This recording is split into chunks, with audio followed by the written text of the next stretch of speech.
Okay, we're going to get started here in about 1 minute. That was for my friend Glenn. 1 minute.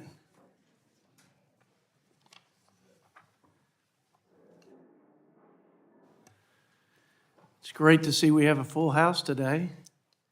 That's great. Somebody's actually interested in budgetary issues, Mr. Chairman. I'd say it's about time. It's about time. Well, let's get started. The hearing will come to order. Today's hearing will focus on the need for a fiscal commission. We will discuss several legislative proposals to create a fiscal commission and hear testimony from several of our capable colleagues who have introduced legislation in the House and the Senate. The Senate panel will follow the House panel. We will have the colleagues testify this morning from the House. Leading off is my dear friend Bill Huizenga from Michigan, serves on the Financial Services Committee, and my other dear friend, Scott Peters. Both of them are they're co-chairs of a bipartisan caucus that focuses on how to reform this dysfunctional budgetary process so we have more responsible behavior by members of Congress, better motivation for a greater and more responsible outcome for the American people. So I appreciate y'all's leadership there. They have introduced together H.R. 5779, the Fiscal Commission Act of 2023. Representatives Steve Womack and Ed Case join us as well. Chairman Womack from Arkansas is chairing the Financial Services and General Government Subcommittee at the Appropriations Committee, former chairman of this august body and a mentor of mine, and I'm grateful that you continue to provide your insights to our committee to give us the best chance of success. And Ed Case, great member from Hawaii and a leader on this issue.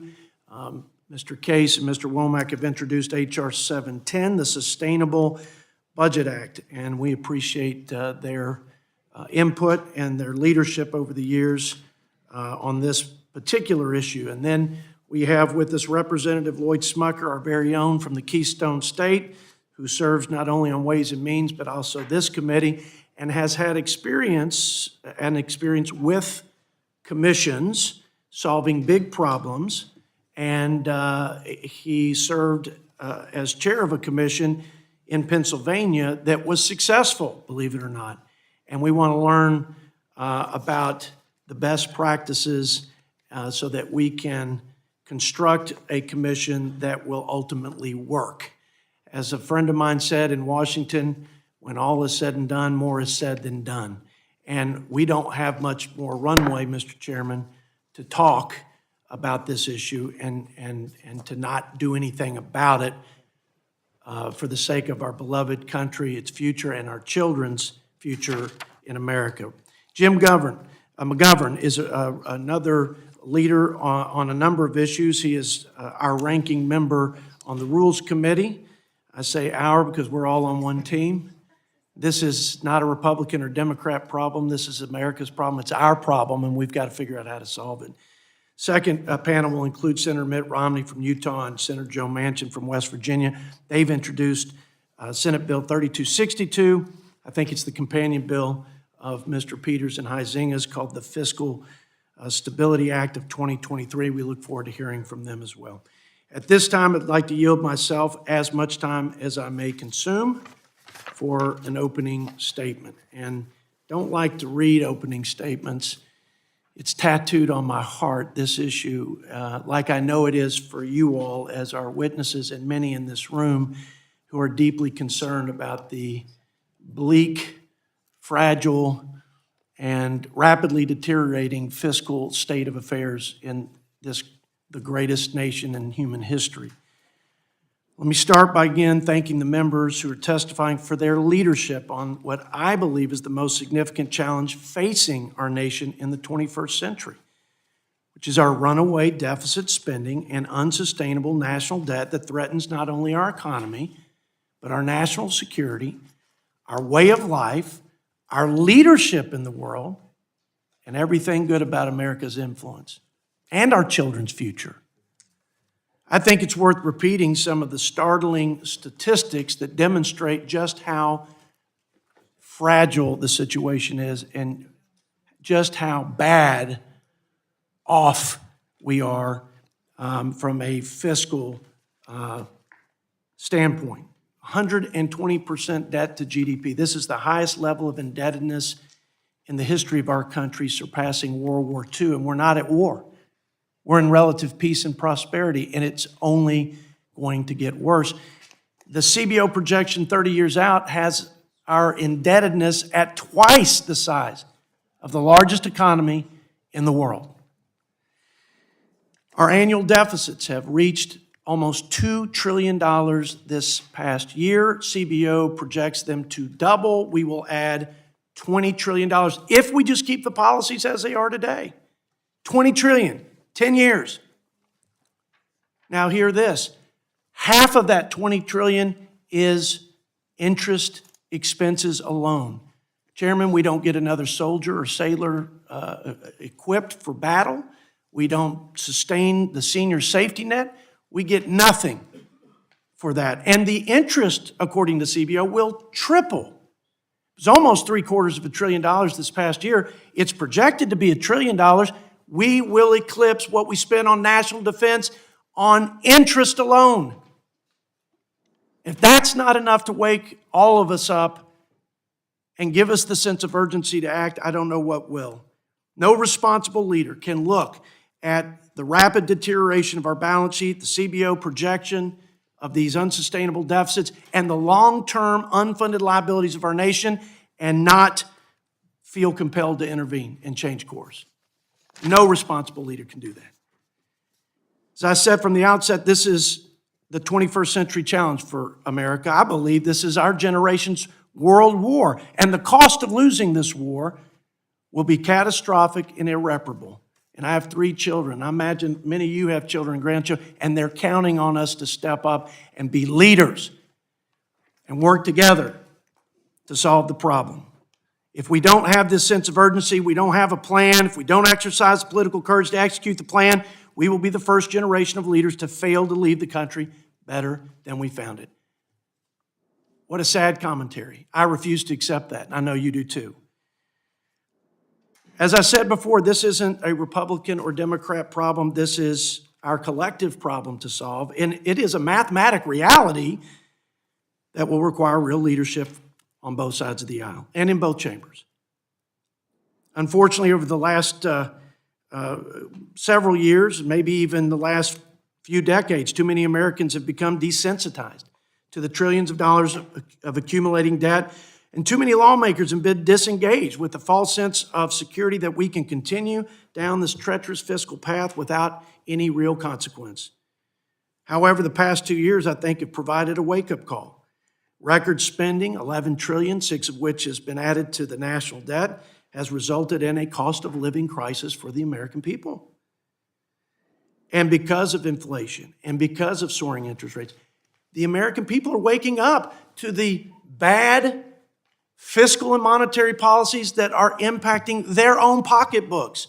And that's not there's a silver lining there because they're engaged in this, which means we might have a fighting chance to actually address it together.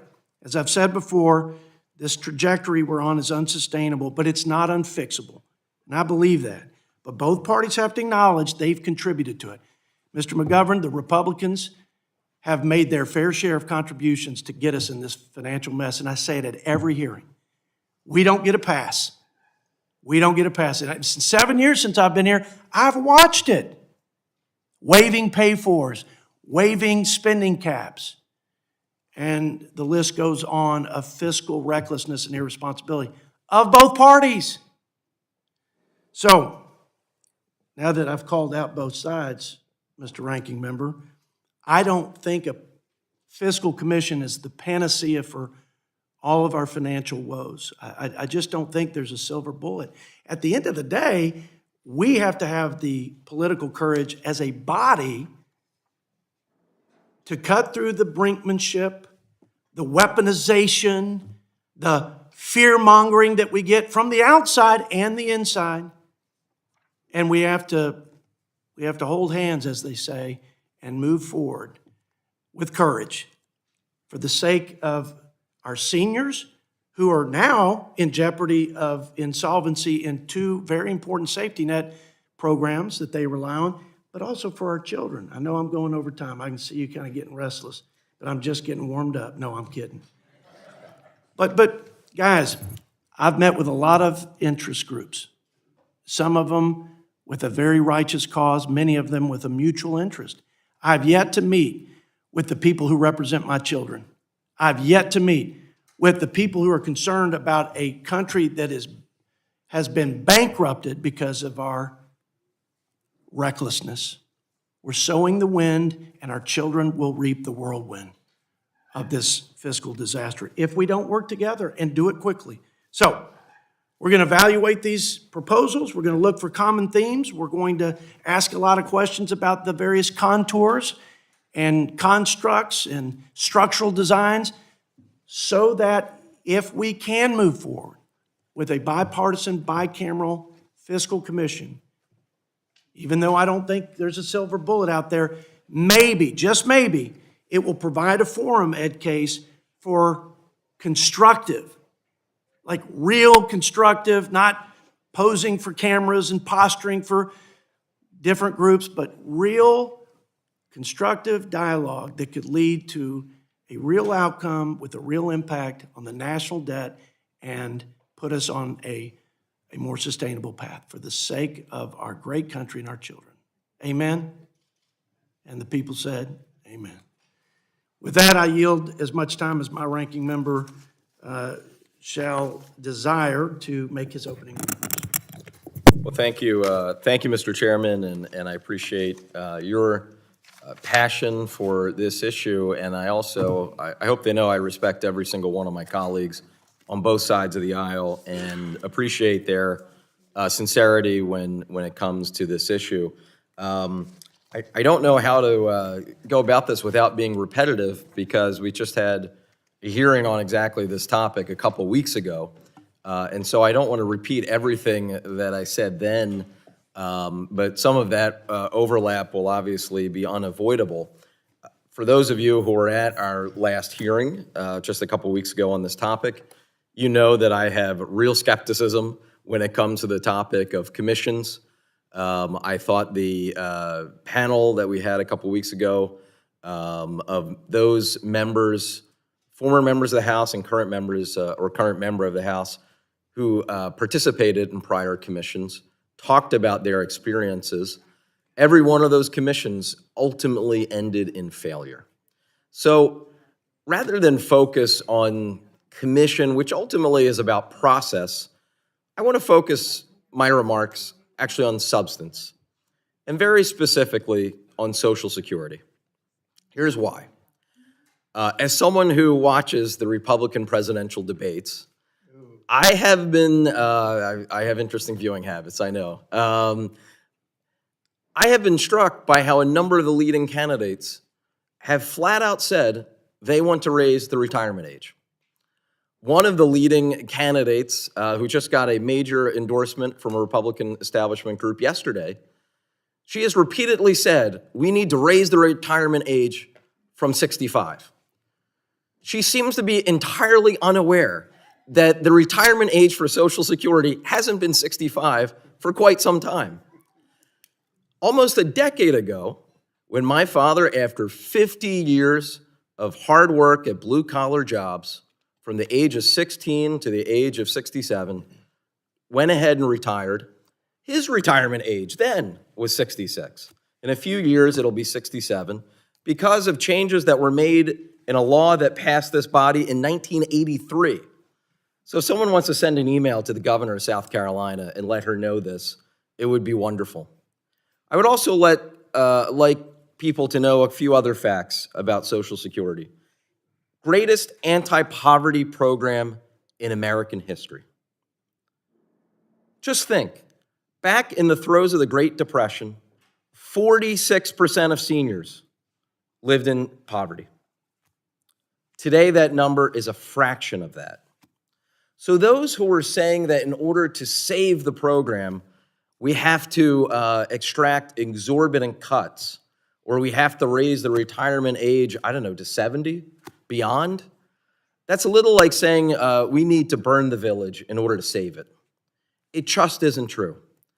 And as I pointed out the very last hearing, I have actually put down a plan on paper that would extend the life of the Social Security Trust Fund through the year 2100. I have a piece of legislation, Sheldon Whitehouse, the senator from Rhode Island, who is the chairman of our counterpart, the Senate Budget Committee. He and I have a bill that would do that for Social Security, simply by bringing in more revenues, those who make more than $400,000 a year. Now, some might object to more revenues coming in to the Social Security pot. I would say two things in response. First, and this comes up every single time I have a town hall, whether it was in person or a teletown hall, maybe some of you have had the same experience. For years and years, Social Security Trust Fund was running a surplus. The 60s and the 70s and the 80s and the 90s. And here's where I would agree with the chairman. Congresses, under the control of both parties, instead of using that surplus to set it aside for future retirees so it would be there, they decided to spend that surplus to meet what were the needs of the current day. That is a tragedy. I remember those great Saturday Night Live skits about Al Gore and making fun of his lockbox in the year 2000. But he was right. Had that surplus been saved in a lockbox or whatever you want to call it, there would be more revenue available now that those who were earning those wages to pay those Social Security taxes back in the 70s and 80s and 90s and aughts, now that they're retiring today. So it is only fair that more revenue is brought into the system when you consider back when there was more revenue than was going out to meet the needs of retirees then, that money was spent on things that were other than Social Security. So I think that it is entirely appropriate when it comes to extending the life of the Social Security Trust Fund. I would also point out, and this has come up repeatedly throughout the year that we've had here in this room of hearings, when you take the 2001 George W. Bush tax cuts that weren't paid for, the 2003 Bush tax cuts that weren't paid for, the reauthorization of most of that a decade later, and then the 2017 TCJA, I asked numerous witnesses, what is the cumulative amount of those tax cuts that weren't paid for? And the figure that was cited repeatedly at that table was $10 trillion. So when we look at that national debt of about $33 trillion, remember, about 10 of that is missing revenue from the last 22 years of tax cuts that weren't paid for. So I appreciate, again, the sincerity of those who believe that a commission would be a better process. But as I pointed out a couple weeks ago, and I'll repeat today, whether it's a commission or some other process, in the end of the day, it will come down to individuals voting from a couple menus of options. And the main menu will have either more revenues or cuts, or some combination of thereof. And you can have the greatest, biggest blue ribbon possible and put that on a commission. That won't be a substitute for the fact that ultimately, individuals will have to put up a vote either saying, yes, this is how we're going to raise more revenue, or yes, this is how we're going to enact cuts. I'm very clear the side that I come on. It would be very easy and intellectually dishonest if I sat here and said, oh, we don't need more revenues and the things are going to be perfectly fine. No, I acknowledge, as I've said, the Social Security Trust Fund is projected to fall short of meeting 75% of benefits somewhere between the year 2033 and 2034. The trustees of Social Security say it's 2034. CBO says it's 2033. We can safely say in roughly a decade, we will meet a critical point. It's pretty clear on what side I come down. More revenues into the Social Security Trust Fund And we will be able to say, for the lifetime of my daughter, who in the year 2100, God willing, if she's still alive, would be 86 years old, I'll be able to look her in the eye and say, Social Security will be there for the rest of your lifetime and beyond that, simply by bringing in more revenues from those who are in the top 1% of earners. I think that is fair. I think that is appropriate. And for those who disagree, I would be very interested in seeing what their plan is and their alternative. And with that, I'll yield back. Thank you, Chairman.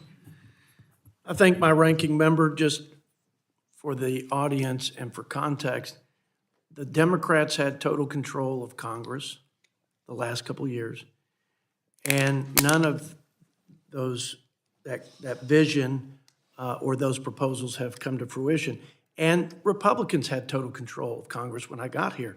Both sides have contributed. Neither of them have passed a Social Security proposal, a solvency proposal, and both parties have contributed to our growing deficits and debt. I think that's just a fact I think everybody needs to keep in mind when I say no party gets a pass. But I appreciate the sincere views and your vision for addressing the solvency of Social Security. Now, let's move on to our panelists. If there are any other member or organization who has written statements for the record, I'll hold the record open till the end of the day to accommodate those who may not have had prepared written statements. Once again, I'd like to welcome our panel of witnesses. On behalf of our committee, thank you for your time and your insights. Committees received your written statements, be made part of the formal hearing record. You will each have 3 minutes to deliver your oral remarks. I now yield 3 minutes to Representative Bill Huizinga. Thank you, Mr. Chairman and Ranking Member. I'm going to go quickly on this with this 3 minutes. And as has been acknowledged, our national debt is now $33.8 trillion and climbing. Just the interest we pay on this debt already exceeds everything we spend on children.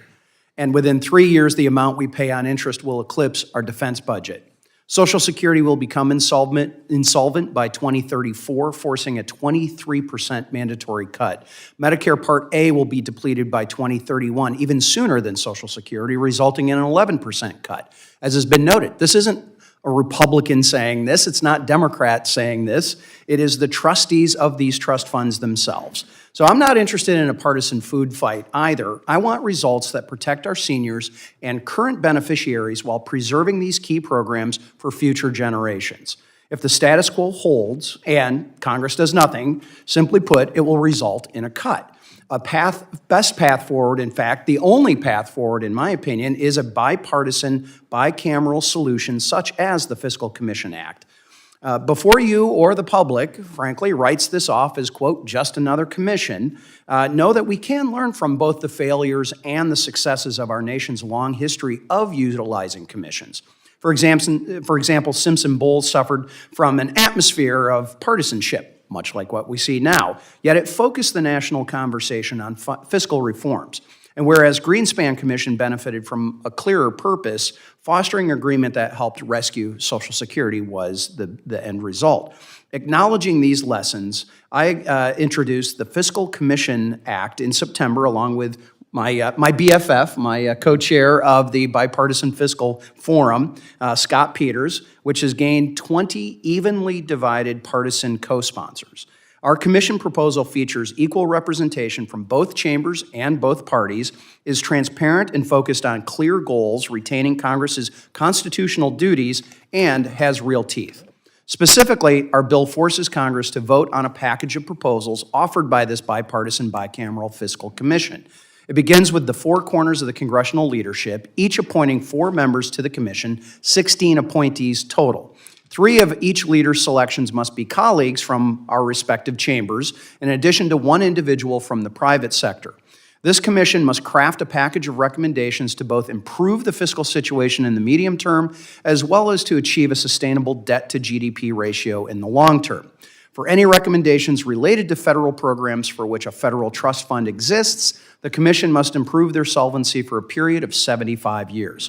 No stone can be, or hopefully will be, left unturned, Mr. Chairman. In the first week after the 2024 election, then, the commission must vote to report its proposal to Congress.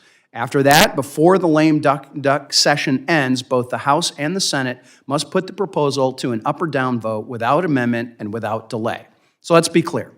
I don't expect that this will be an easy vote for any of us, and frankly, Congress has proven it's not able to simply pass a bill, like many have noted. Yet, I believe a fiscal commission may not be the magic potion, as the chairman had said, and it may fail. It may. But we cannot stop trying. And I do believe this is the most practical and immediate way Congress can break the status quo here in Washington. With that, I yield back. Thank the gentleman from Michigan.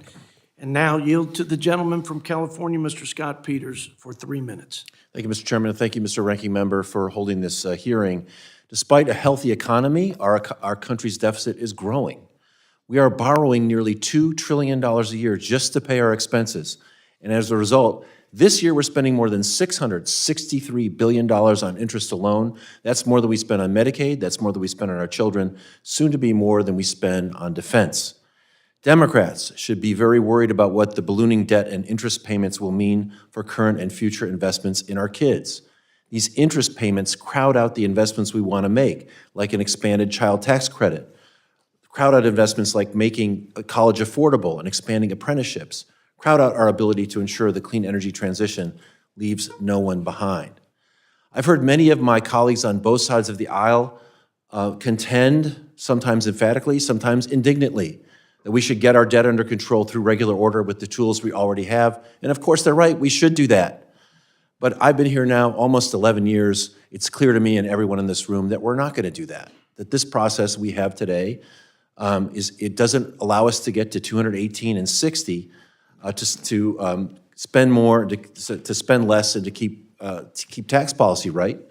We're going to need something outside of that. Indignity will not solve our problem. And it's a problem of historic proportions. It did not appear overnight. Our failure to manage the national debt is not the sole responsibility of one party or one administration, as the point's been made. Over the last 20 years, our conflicts in Afghanistan and Iraq, President Bush's tax cuts, President Obama's extension of the Bush tax cuts, the Trump tax cuts, and vital COVID relief programs, on top of our trillions in annual borrowing, remember, $2 trillion every year, have added more than $10 trillion to the national debt. When the Trump tax cuts expire in a couple of years, we will have a lot of pressure to extend those tax cuts. A commission with outside experts can help ensure we are driven by the truth about what really happens to the deficits when we do that.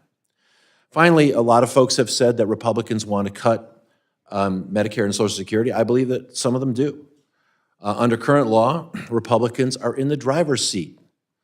Current law says in 10 years, when the trust fund is insolvent, there will be automatic cuts to close the gap. An overnight 23% benefit cut for the average recipient on the order of $17,000 a year. And I worry that if come 2033, a year before we go insolvent, Republicans say, okay, let's compromise, let's call it a 15 or 20% cut, and they'll have all the leverage in the room. The best thing we can do to protect Medicare or Social Security is to act now. And to act now to get something that can get 60 votes in the Senate and 218 votes in this House and a presidential signature. A commission gives us a fact-driven venue instead of some waiting till the last minute, backdoor, 11th hour deal between party leaders to do that. And I think we should take advantage of it.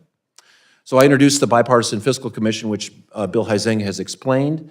I welcome your thoughts, input, and recommendations to ensure we can make this process better. A commission is a good start. I think it's the best chance we have to deal with these problems. And I look forward to working with all of you to get a resolution, not just on this process, but on the policy.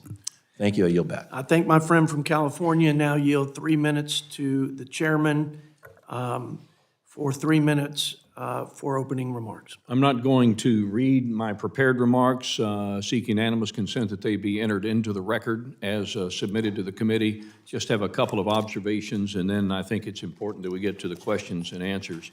First of all, Without objection, so ordered. thank you. First of all, let me just say this with all due respect to my colleagues. The only people that can fix this is the United States Congress.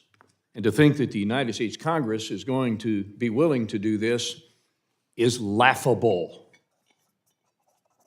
That's why I support a fiscal commission. We need an outside group of experts to help us understand what the absolute truth is.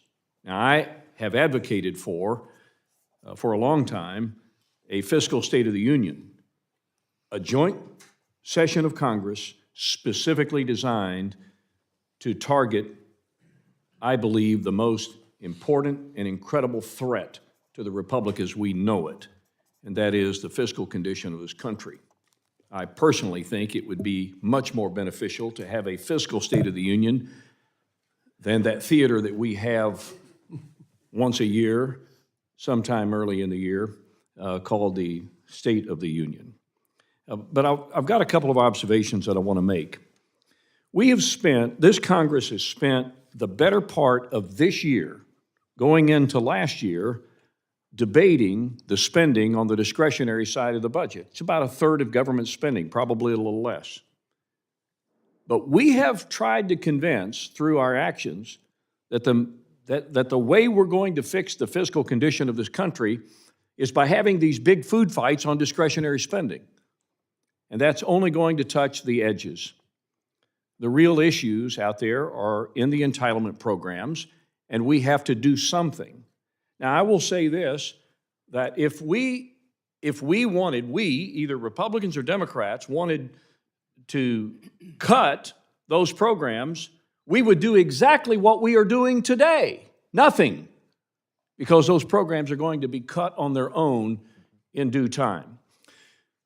So I support a fiscal commission. Now, Ed Case and I have jointly worked since 2019 on this sustainable budget formula, and we'll talk about that today, and that is a way forward. Now, it uses a debt to GDP target. It doesn't go after specific changes to get where we need, but we do need a fiscal commission to help us outline what are the options. Brendan Boyle talks about revenues. If revenues need to be part of that discussion, the Fiscal Commission needs to tell us revenues are part of it. If raising the age needs to be part of that discussion, then the Fiscal Commission will tell us that raising the age. I would submit to you, and then I'll yield back my time, that given the condition that we're in today, you cannot rationally take any option off the table because it only increases the cost of the remaining options. So with that said, I support anything that works to get us to an end result that can save the fiscal condition of our country. I yield back. Thank you, Chairman Womack. Now we will enjoy the remarks of Ed Case, your partner in crime on this Fiscal Commission. The Honorable Ed Case, 3 minutes. Mr. Chair, Ranking Member, good morning. Aloha. You have my written testimony, which I'm not going to repeat, but I will summarize it. Number one, our federal finances are in dire straits and declining. Number two, continued inaction will prove disastrous. Number three, Congress has proven absolutely unable to do our job, at least without some help. And number four, a truly bipartisan, inclusive fiscal commission can and will help. I'd like to instead spend my time responding to some of the principal arguments against a commission. The first principal argument goes like this: we don't need it because we're not in trouble to start with. This is denial at its most insidious. We are in deep trouble and heading in the wrong way by any metric whatsoever, and the consequences of inaction will include forced and indiscriminate reductions in core, base federal defense and non-defense spending and foundational entitlement programs such as Social Security and Medicare. And we do a disservice to the tens of millions on Social Security and Medicare and the tens of millions more that are coming up on it by not stating that very frontally. The American people agree that this is a problem. In my reliable Democratic district, it is one of the top issues that is of concern to my Democratic constituents. This is not a partisan issue. The number two argument goes like this: fiscal commissions supersede Congress's role. No, we always retain our role at the end of the day. We have not ceded our responsibility, but we have not been able to do our job. And if we could do our job, then maybe we wouldn't need a fiscal commission, but we haven't, and we do. We have the ultimate decision. The question is how to present that decision to us in a way that we will, in fact, make the decisions that need to be done. The third argument goes like this, and we heard it from my respected ranking member, Fiscal commissions have failed. They don't work. Well, that's a matter of definition. First of all, my colleague cited the successes in 1983 to save Social Security for 50 years. That came about because of a commission, the Greenspan Commission, which recommended the way forward to save Social Security. That worked. The Simpson-Bowles Commission, which is much maligned, actually did work in the sense of framing the issues to Congress, which led to the negotiations that did actually provide a better path for our fiscal situation, at least for some period of time. So they can work even if ultimately Congress doesn't agree with them. And fourth, substantively, the argument goes like this: let's skip forward to the feared result of the Fiscal Commission and therefore deny that we need a Fiscal Commission to start with. Let's just start debating the merits. The fact is that if we could actually have that debate on the merits in Congress in a reasoned, inclusive, broad way, that we would do so. But the Fiscal Commission needs to frame those issues, and so to skip forward to a presumed result against the commissions is the wrong way to look at it. We obviously need to make those decisions, but we need the help of a commission to get to those basic decisions to start with. So the bottom line here is, if you do agree that there's a major problem or a crisis, then how are you going to solve it? Because you haven't, we haven't. A Fiscal Commission is the best way forward through a difficult but unavoidable debate. And we can talk about how that commission gets put forward and put together, but the bottom line is it's not really the process that matters, but the putting together of the commission to start with, that we need to start there. Thank you. I thank the gentleman from Hawaii and now yield 3 minutes to the ranking member, Mr. McGovern. Well, Chairman Arrington and Ranking Member Boyle, thank you and for inviting me to testify. I want to say that it's an honor to be here alongside my colleagues who I know all care deeply about this issue, and I look forward to a productive conversation. I may be a little bit of an outlier on this panel, but let me say up front that I am deeply skeptical of a fiscal commission. First, there already is a bipartisan forum where these kinds of decisions should get made. It's called Congress. And we shouldn't pass the buck to a fiscal commission to do the work that we ourselves don't want to do. If we don't want to do it, maybe we should leave. There isn't some secret formula. We either cut spending, tax the rich, or a combination of both. We don't need a commission to tell us that. We just need common sense. And I want to echo what the former chairman of this committee, Mr. Yarmouth, said in October on the same issue. The problem is not the process, it's the people. There is no shortage of legislation to address our fiscal challenges. Legislation has been introduced to extend Social Security solvency indefinitely, to demand that the Pentagon actually pass an audit, and to end the billions of dollars of subsidies we give to big oil, just to name a few. Committees and subcommittees of jurisdiction can hold hearings and markups. That's what we're supposed to do. That's what the American people pay us to do. The buck should stop with us. We also don't need a commission to acknowledge a few simple mathematical facts. And as the chairman says, no one has clean hands here. But for decades, Republicans have driven up the debt with their tax cuts for billionaires and big corporations. Of the $33.8 trillion national debt, $10 trillion, nearly a third, is from the Bush and Trump tax cuts. My friends on the other side promised that both of those tax cuts would trickle down and pay for themselves. They were wrong. In fact, without those tax cuts, revenues would have kept up with spending indefinitely. And the wars in Afghanistan and Iraq have and will add another $6.5 trillion to our debt. Look back further. Bill Clinton balanced the budget after Ronald Reagan and George H.W. Bush racked up the debt. And today, Republicans are still pushing bills that would increase the deficit. The very first bill this Congress considered was a giveaway to ultra-rich tax evaders that would add $114 billion to the deficit, according to the nonpartisan Congressional Budget Office. So I'm a little skeptical of the sudden realization from my friends that they care about this issue.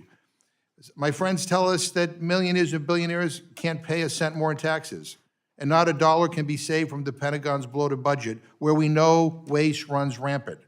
But when the time comes to pay for it all, they want to nickel and dime American families. Look at Social Security.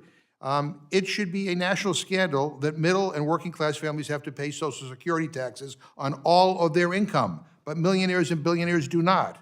And if we want to ensure long-term solvency, there are two choices. Some on the other side think we should cut benefits. I think we should ask the ultra-rich to pay their fair share. We don't need a commission to tell us that. And my fear is that a commission would be used by some as an excuse to slash Social Security, Medicare, Medicaid, and other federal anti-poverty programs.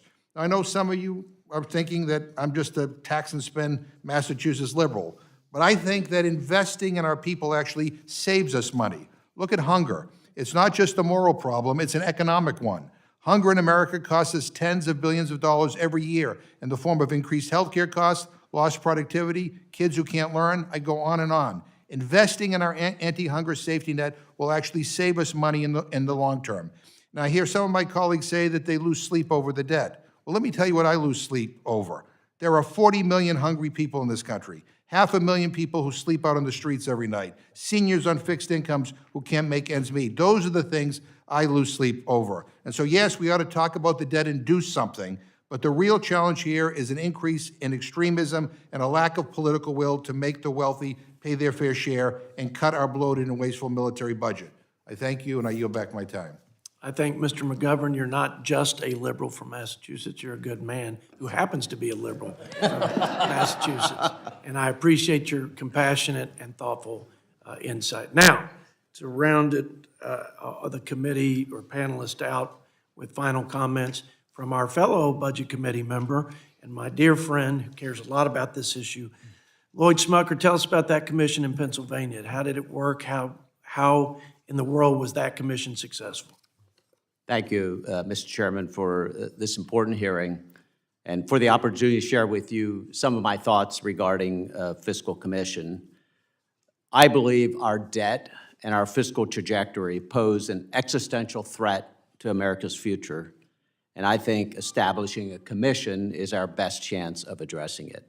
And I say that based on my experience with a highly successful commission in Pennsylvania, which I would say was perhaps the most successful legislative effort that I've ever been part of. Now, I will acknowledge to those who've mentioned they're skeptical of commissions that many commissions do fail. They're right on that. But this is one that was very successful, and everyone associated with it believed that. So it was the Basic Education Funding Commission, established in 2014, and in this case, it was to address a decades-old problem that existed in Pennsylvania of how state dollars were divided among the 500 school districts there. It was bipartisan, bicameral, and it also included representatives of the governor's administration. The commission held hearings around the state for over a year, receiving testimony and input from all stakeholder groups, from experts, and even any member of the public who wanted to participate. It worked across 2 legislative sessions, and interestingly, also across 2 governors' administrations, first a Republican governor and then a Democrat.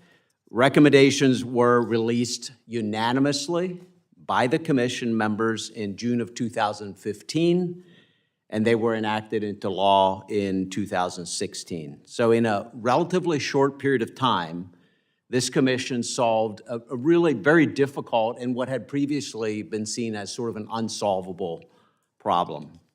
Some factors that were critical to its success. There was broad bipartisan agreement in the legislature on the nature and scope of the problem. For a fiscal commission to work, both parties must believe that it's necessary. And that goes for leadership as well. If either party or the president opposes a fiscal commission, it just simply will not work. The right people were placed on the commission. They were members who had skin in the game, including the chairs and minority chairs of relevant committee. And by the way, just to correct the record slightly, I was not the chair of this commission. There were 2 capable co-chairs. I was a member as the chair of the Education Committee in the state Senate at that point.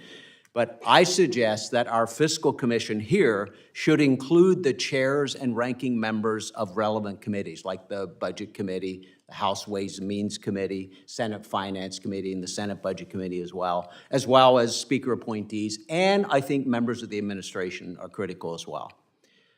Third point of why the commission was successful. Everything was on the table, and all options were considered, and all opinions were welcomed.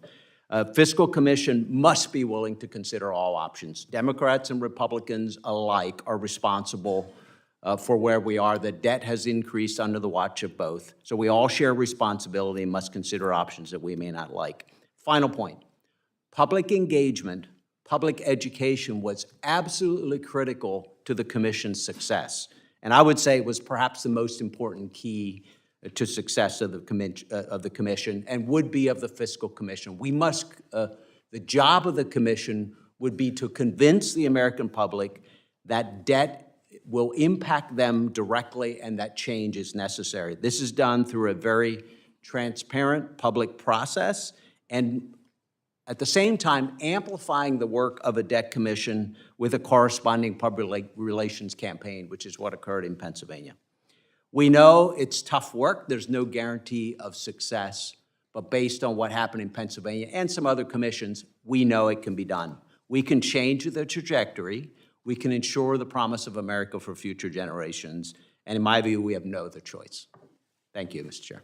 I thank my friend Representative Smucker. Now we're going to move to the Q&A portion before we have the Senate panelists join us. I will yield 3 minutes to myself to begin the Q&A portion. Look, I wish that I saw more political courage demonstrated on a lot of issues. Our country faces a number of challenges. I just happen to think this is one that will undo the republic and will jeopardize every aspect of what we may disagree about in terms of the constitutional core mission of the federal government, but we can be sure that a sovereign debt crisis will undermine all of it. And I think about the defense side. You're a defense appropriator, Mr. Case. We talk about crowding out investment in the private sector, which affects the economy, exacerbates the current situation with inflation and interest rates. But we're also crowding out important investment of taxpayer dollars in the number one job and responsibility of a government, which is to provide for the common defense or the safety and security of the American people. Tell me if you see that happening right now in terms of the impotence and the impetus, not impotence, the impetus and urgency to act and act quickly. Well, I think there's no doubt if you take a look at the trends that interest is crowding out all of our discretionary programs. Interest is certainly crowding out defense. My colleague on that subcommittee and I both see that every single day, and it's certainly happening on the non-defense side. So when we have these when we have these budget fights over how much to put into defense and non-defense, we're clearly dealing with a reduced total pie that is going to non-interest payments on our national debt. That's unavoidable by any stretch of the imagination. But I would go back to my colleague, Mr. Womack's comment, and that is, that's just part of the problem.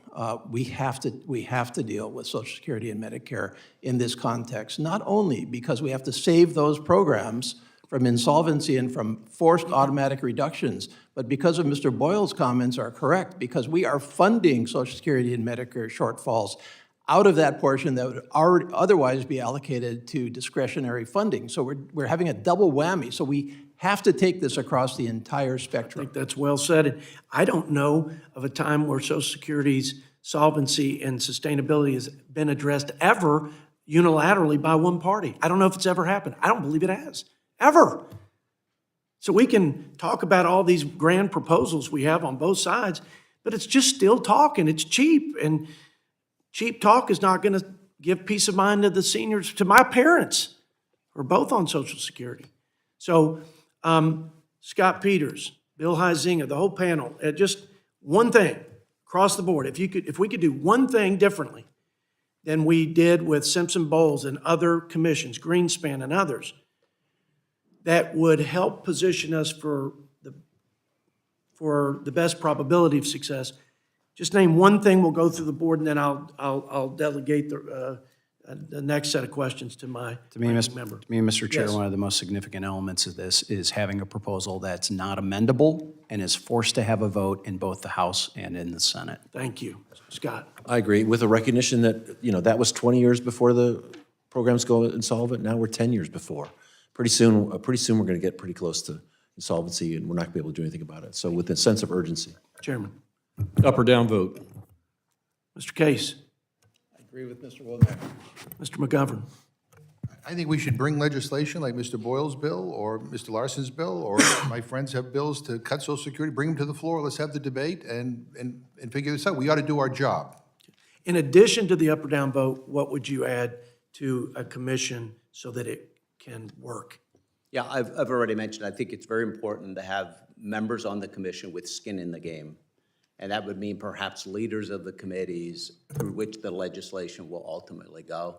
And then secondly, I think we have to look at the commission as part of the big job. Part of the commission is a public relations effort, building support for the efforts of the commission with the American people. I think it's really important. Thank you. Thank you all for the indulgence. I yield 3 minutes to the ranking member for his questions. Well, I have really appreciated this discussion. I mean, it's not exactly a coincidence or an accident that some of the most outstanding members who serve in this body are on this panel. So I'm not going to grill anyone really more than anything. I just want to give you an opportunity to address what I thought was one of the really key points in our hearing a couple weeks ago about a commission. Chairman Arrington's predecessor, Chairman Yarmouth, served on one of these commissions, and he read something in his opening statement that I want to quote, and then I simply want to open it up to any one of you to comment on why you think it's either wrong or something's missing, and what you would say in response to it. So, quoting him now, while some of the other members of that committee might take issue with my evaluation, I believe the process illuminated one fairly obvious but unavoidable truth. The problem is not the process, it's the people. In other words, if members of Congress are not willing to muster the determination and courage to take on our fiscal challenges, even the best ideas will never be implemented. So I would just open it up if anyone wanted to, to Mr. Hizanga and then Mr. Peters. I'll go real quickly because I know this has been asserted that somehow we're, quote, new to this issue. This has been going on, and I quickly tried to get this sorted in my head, and I ended up going down a little bit of a rabbit trail. I mean, it goes back to the 1930s, where there was proposals along with constraining spending. For me personally, I got here in 2011, right after the 2010 election. I was one of the members of the founding members of the Balanced Budget Amendment Caucus that we put together, and part of that was to push through what had been in 1995 a very consequential vote on a balanced budget amendment to the U.S. Constitution. It failed in 2011 when we even had David Dreyer on the Republican side, Steny Hoyer on the Democrat side, people who were here in 1995 who voted for it then and voted against it in 2011. But it also goes back to 1982. It goes back to 1985, Graham-Rugman-Hollins Act. So there's been a pattern of this. I think that the unfortunate element is we have proven that we can get it close oftentimes, but we just can't get it across the finish line in a timely enough manner. And that's why I do think the up or down vote unamendable is helpful on that. I think the problem is that the incentives right now are exactly in the opposite direction. Congress has gotten used to eating cake for breakfast and getting away with it.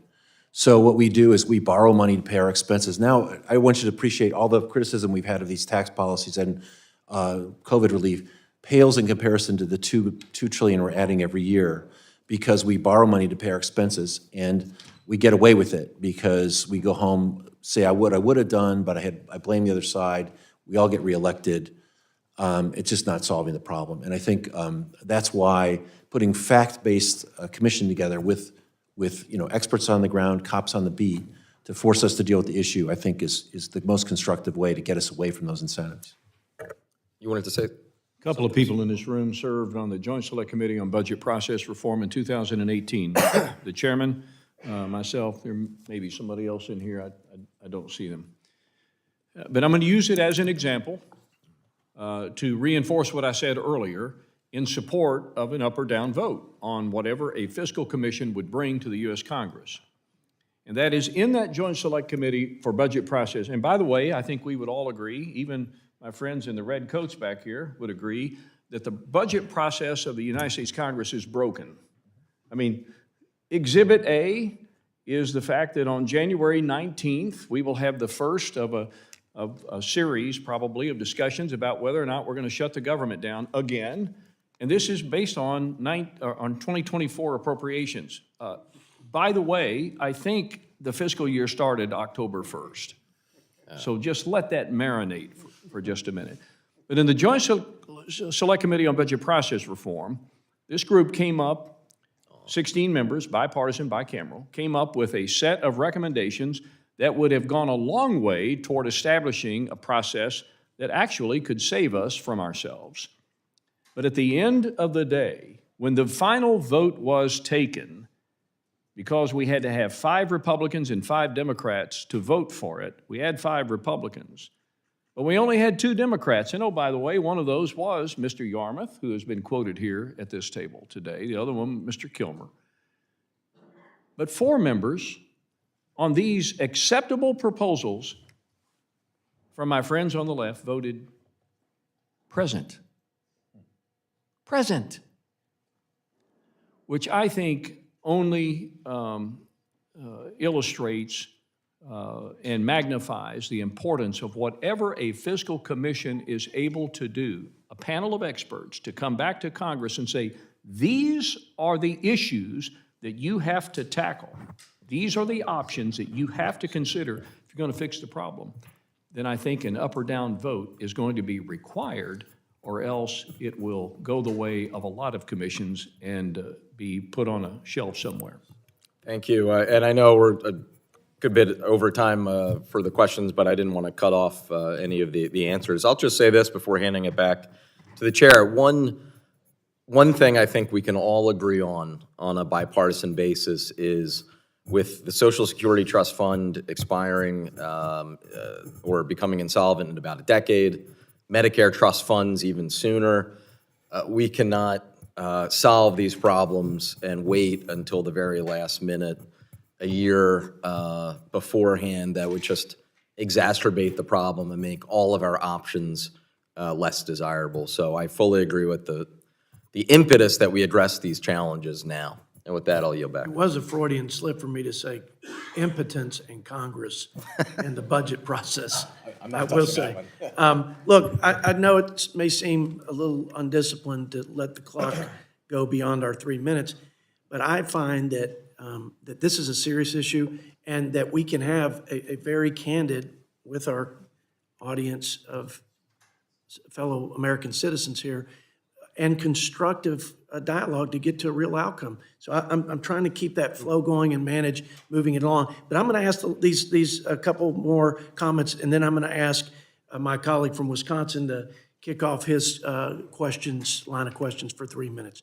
Mr. Case, quickly. First of all, I want to commend to the committee this excellent report from the Manhattan Institute from 2019, Why Do Budget Negotiations Succeed and Fail? And what this report concludes is that the marks of success are threefold. Number one, some kind of forcing mechanism for the decision makers to have to make a decision. I think that's really key. Number two, public support, which Mr. Smucker spoke to. I think it's really critical. I think the public does support this on a bipartisan basis. And number three, healthy negotiations, which does very much get to the people. I think that in Congress, and to your question, Mr. Boyle, it's the people, not the process.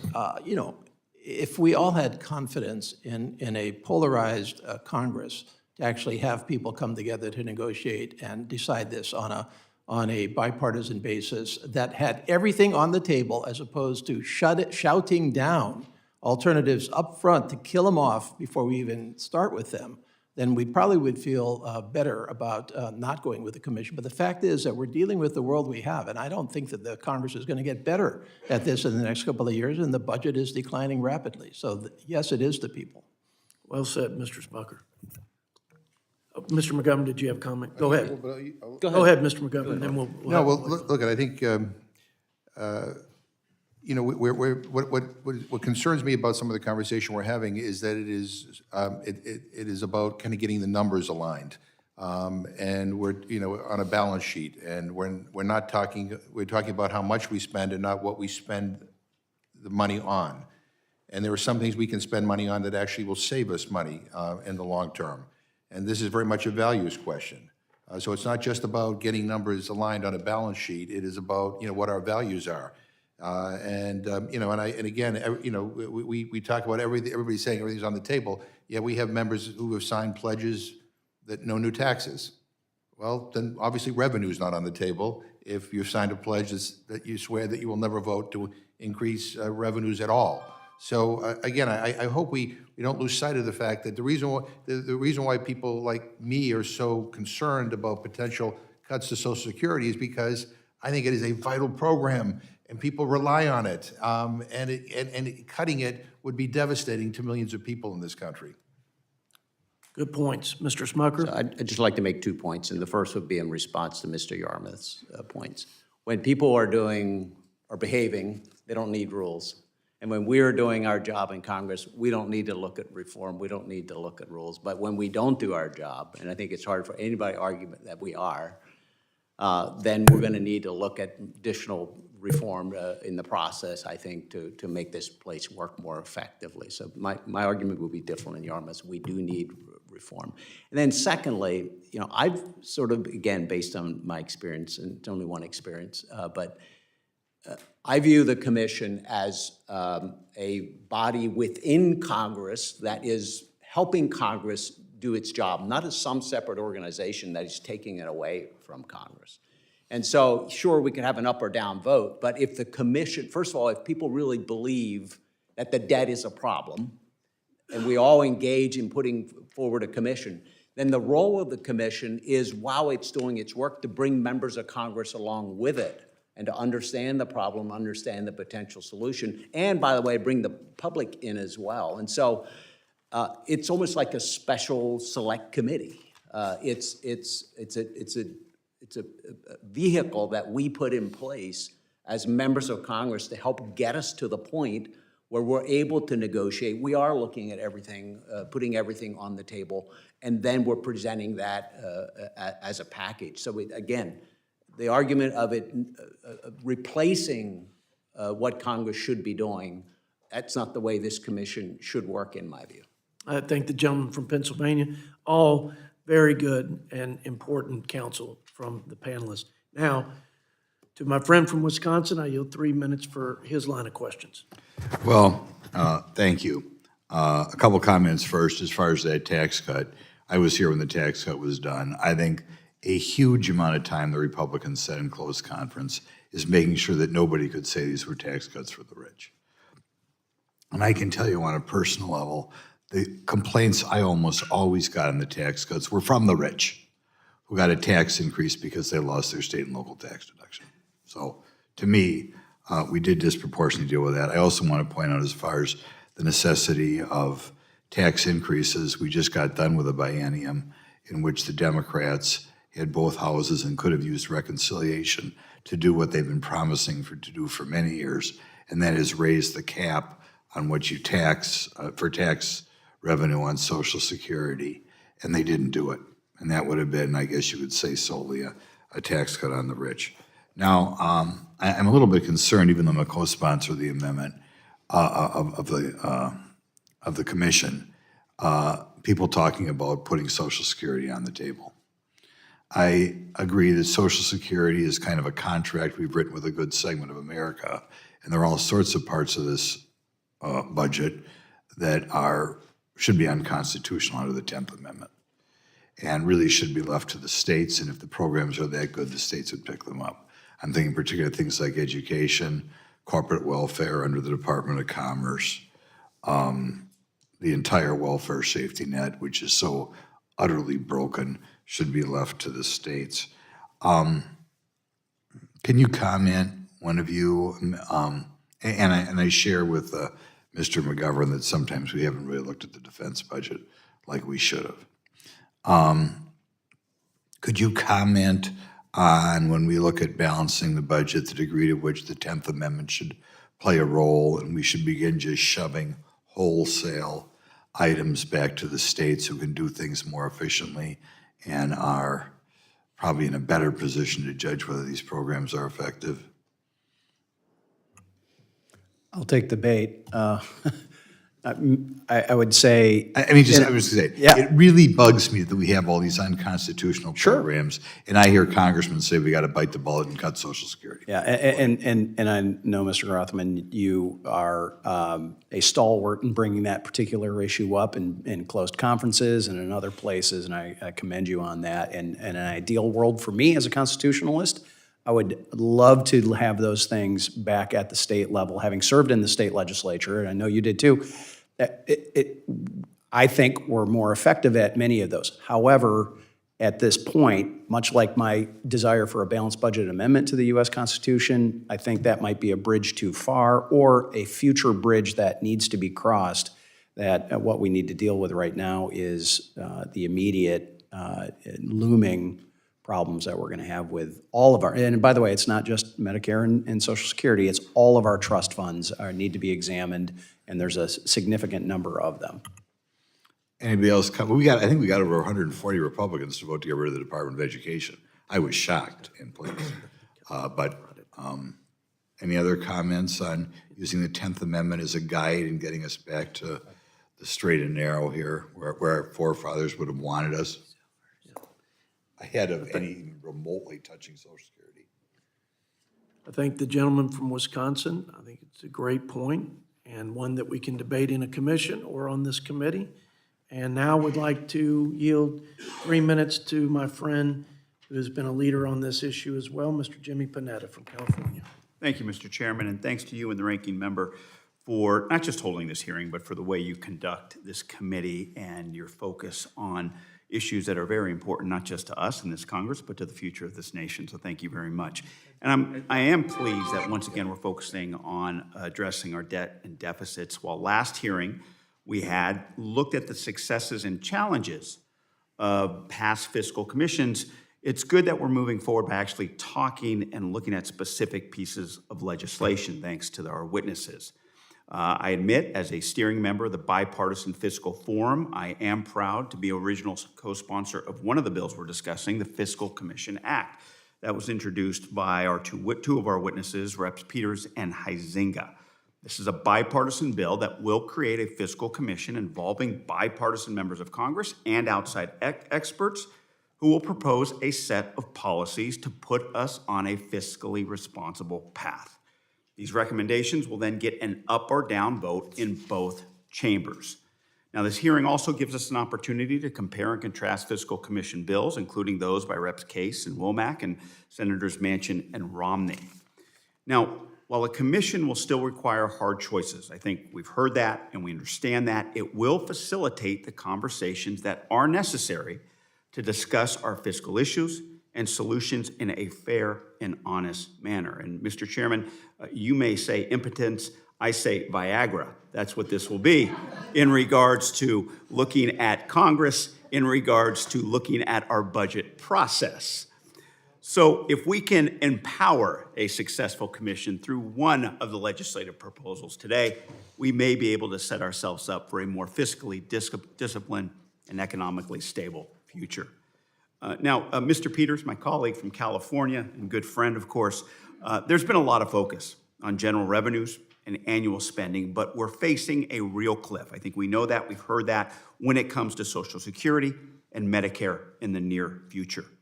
And I appreciate Mr. McGovern's comments. I think all of us do.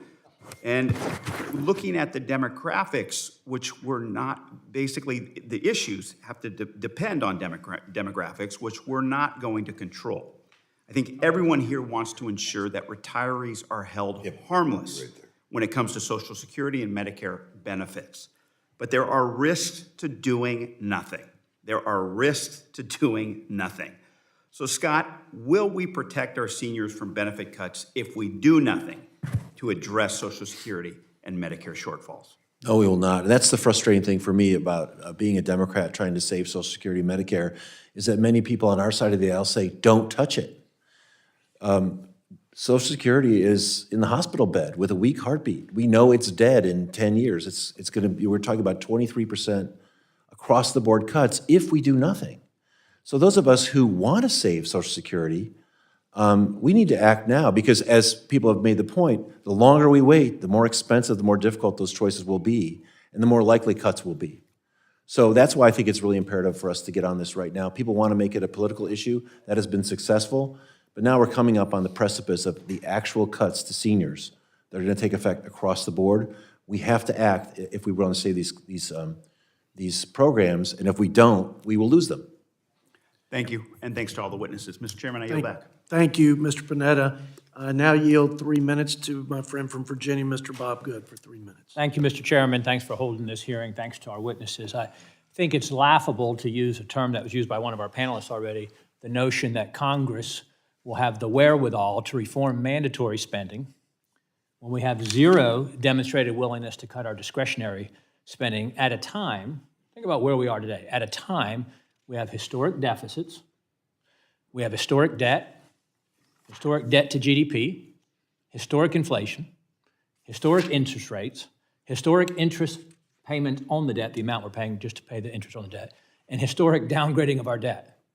And yet we have no demonstrated willingness by this Congress to cut our spending on the discretionary side. And I wish I had a nickel to help the deficit, but every time I've heard this year, with our Republican majority, oh, it's not discretionary, it's mandatory, as an excuse for our unwillingness to deal with discretionary. Gosh, if we just didn't fund the stuff that's not authorized, or if we didn't fund the stuff that's not on a constitutional role of the federal government, that's a foreign concept here, obviously.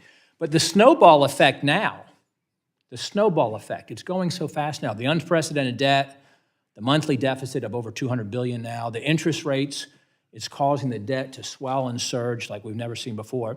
We're on track as a Republican majority to have, a year from now, a $36 trillion in debt by next year's election. You know, we took 200 years to reach $1 trillion in debt, and we've got $36 trillion in debt now 40 years later. Thank goodness I guess we had the unlimited increase of the debt ceiling, so as much as we can spend and grow the deficit, we don't have any limit to it till January 25. But it would seem that since all the discretionary spending, that's, all of it, all $1.7 trillion or so, it's all deficit spending, it's all borrowed, again with a $2.5 trillion deficit, that we'd be willing to cut or reduce some of it, but we don't even have a consensus now. On to comply at least with the $1.59 trillion that was the FRA levels, passed by 2/3 of both houses, signed by the president. We don't even have a consensus that will be the top line level for the remainder of this year. We're going to vote on no appropriations bills this week in our majority. The president signed, again, that level, and both houses voted for it. We don't even have an agreement to do that level.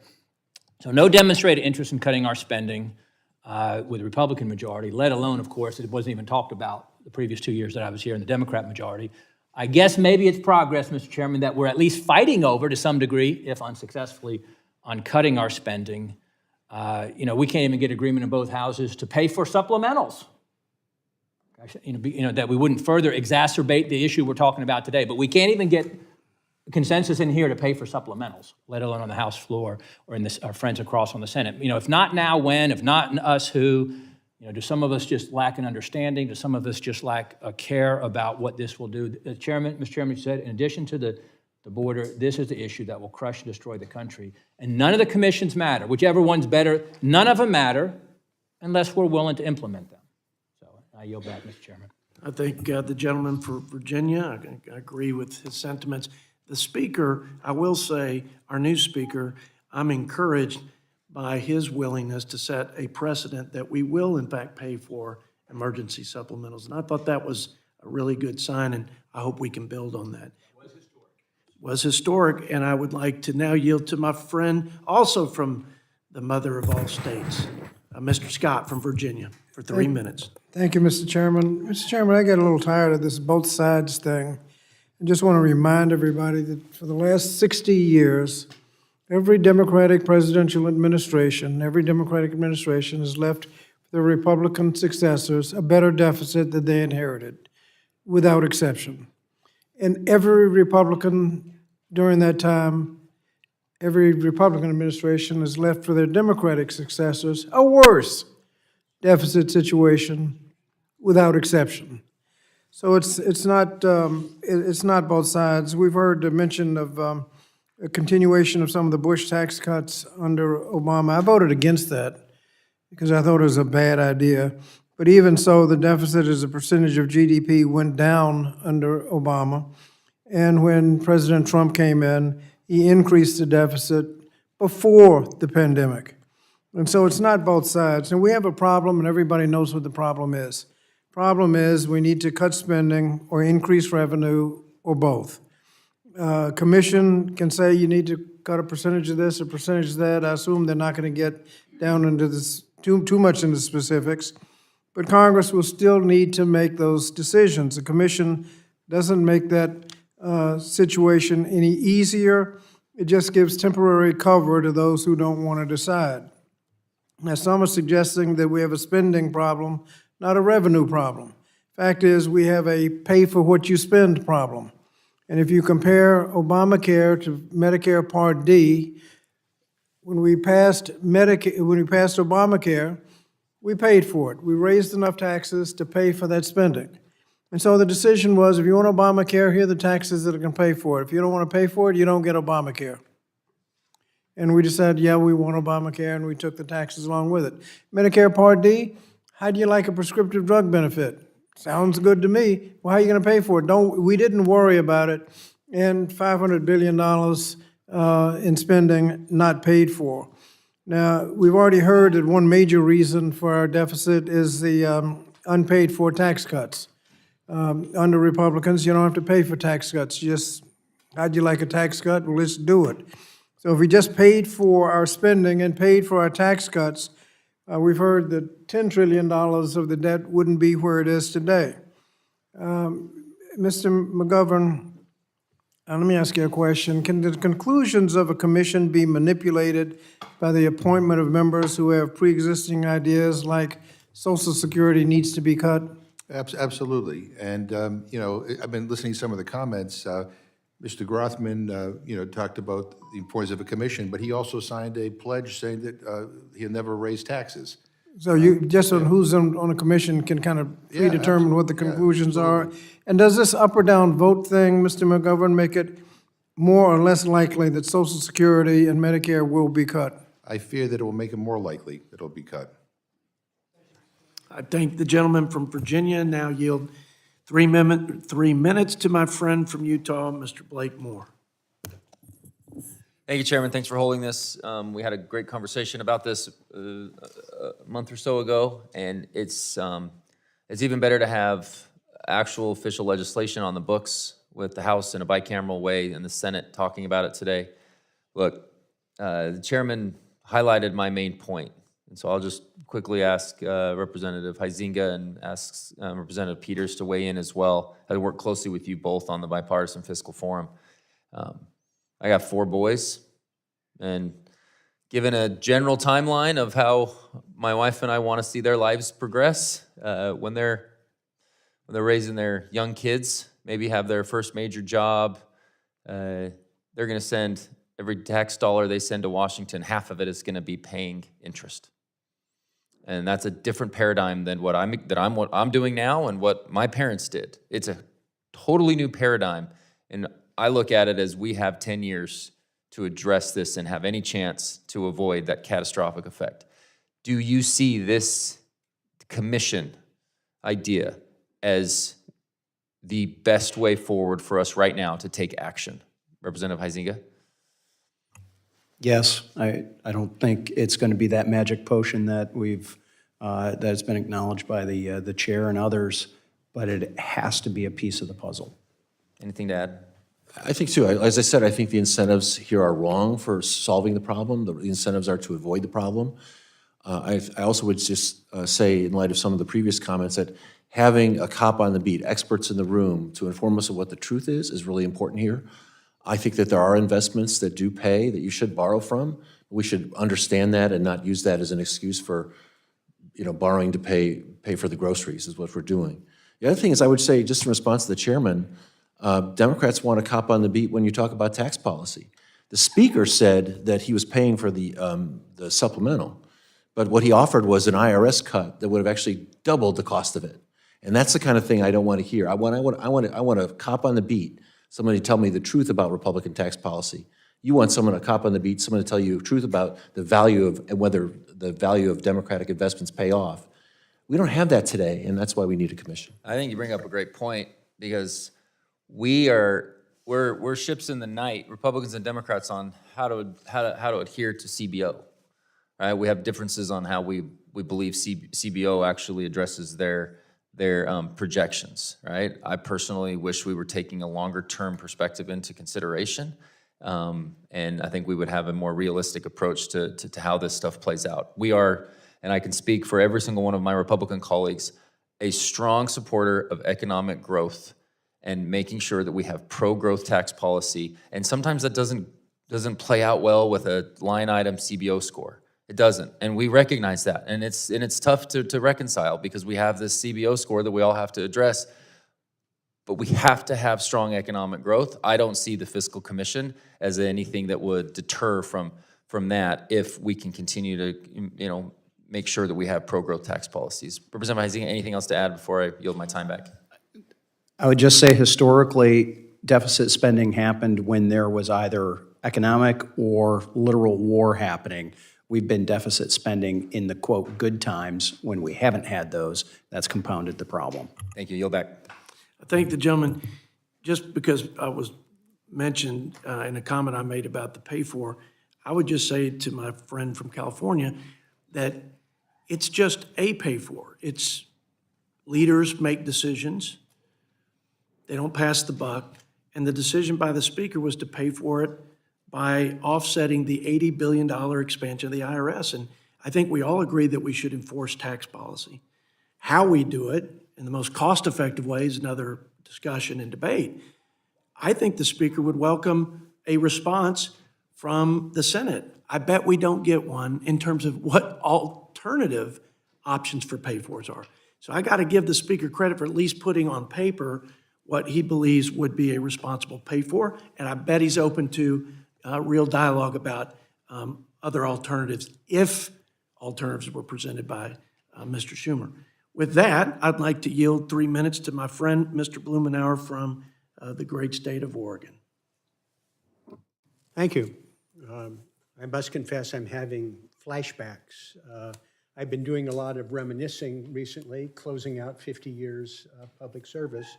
And I have memories of what I did chairing a tax committee in Oregon, working in local government with thorny, very controversial issues, and different approaches that worked and then some that didn't. I think we could, with these 6 panel members, we could actually hammer out an approach. It's helping Congress do its job, as several of you have mentioned. I am deeply concerned that we as a Congress are not taking advantage of opportunities that should be controversial. I have raised savings in terms of farm subsidy that I did earlier with Speaker Ryan that could make a huge difference. There are areas in the Defense Department. We've talked about the battleship that the Navy doesn't want that's kept alive just simply for the jobs in Florida. This is not rocket science. Now, I came in, I must say, skeptical about another commission. Maybe it's the triumph of hope over experience, as Benjamin Franklin said about second marriages. But I do think that there is a role for what is being talked about here. There is an opportunity for us to be able to fashion a consensus with a different approach. One thing we haven't talked about, and that is engaging the public in this mechanism. And some of you have been involved with efforts that engage broad public involvement in terms of where they would put federal budget priorities, quite different than what Congress does and the controversies. There are mechanisms about how people would solve the Social Security problem.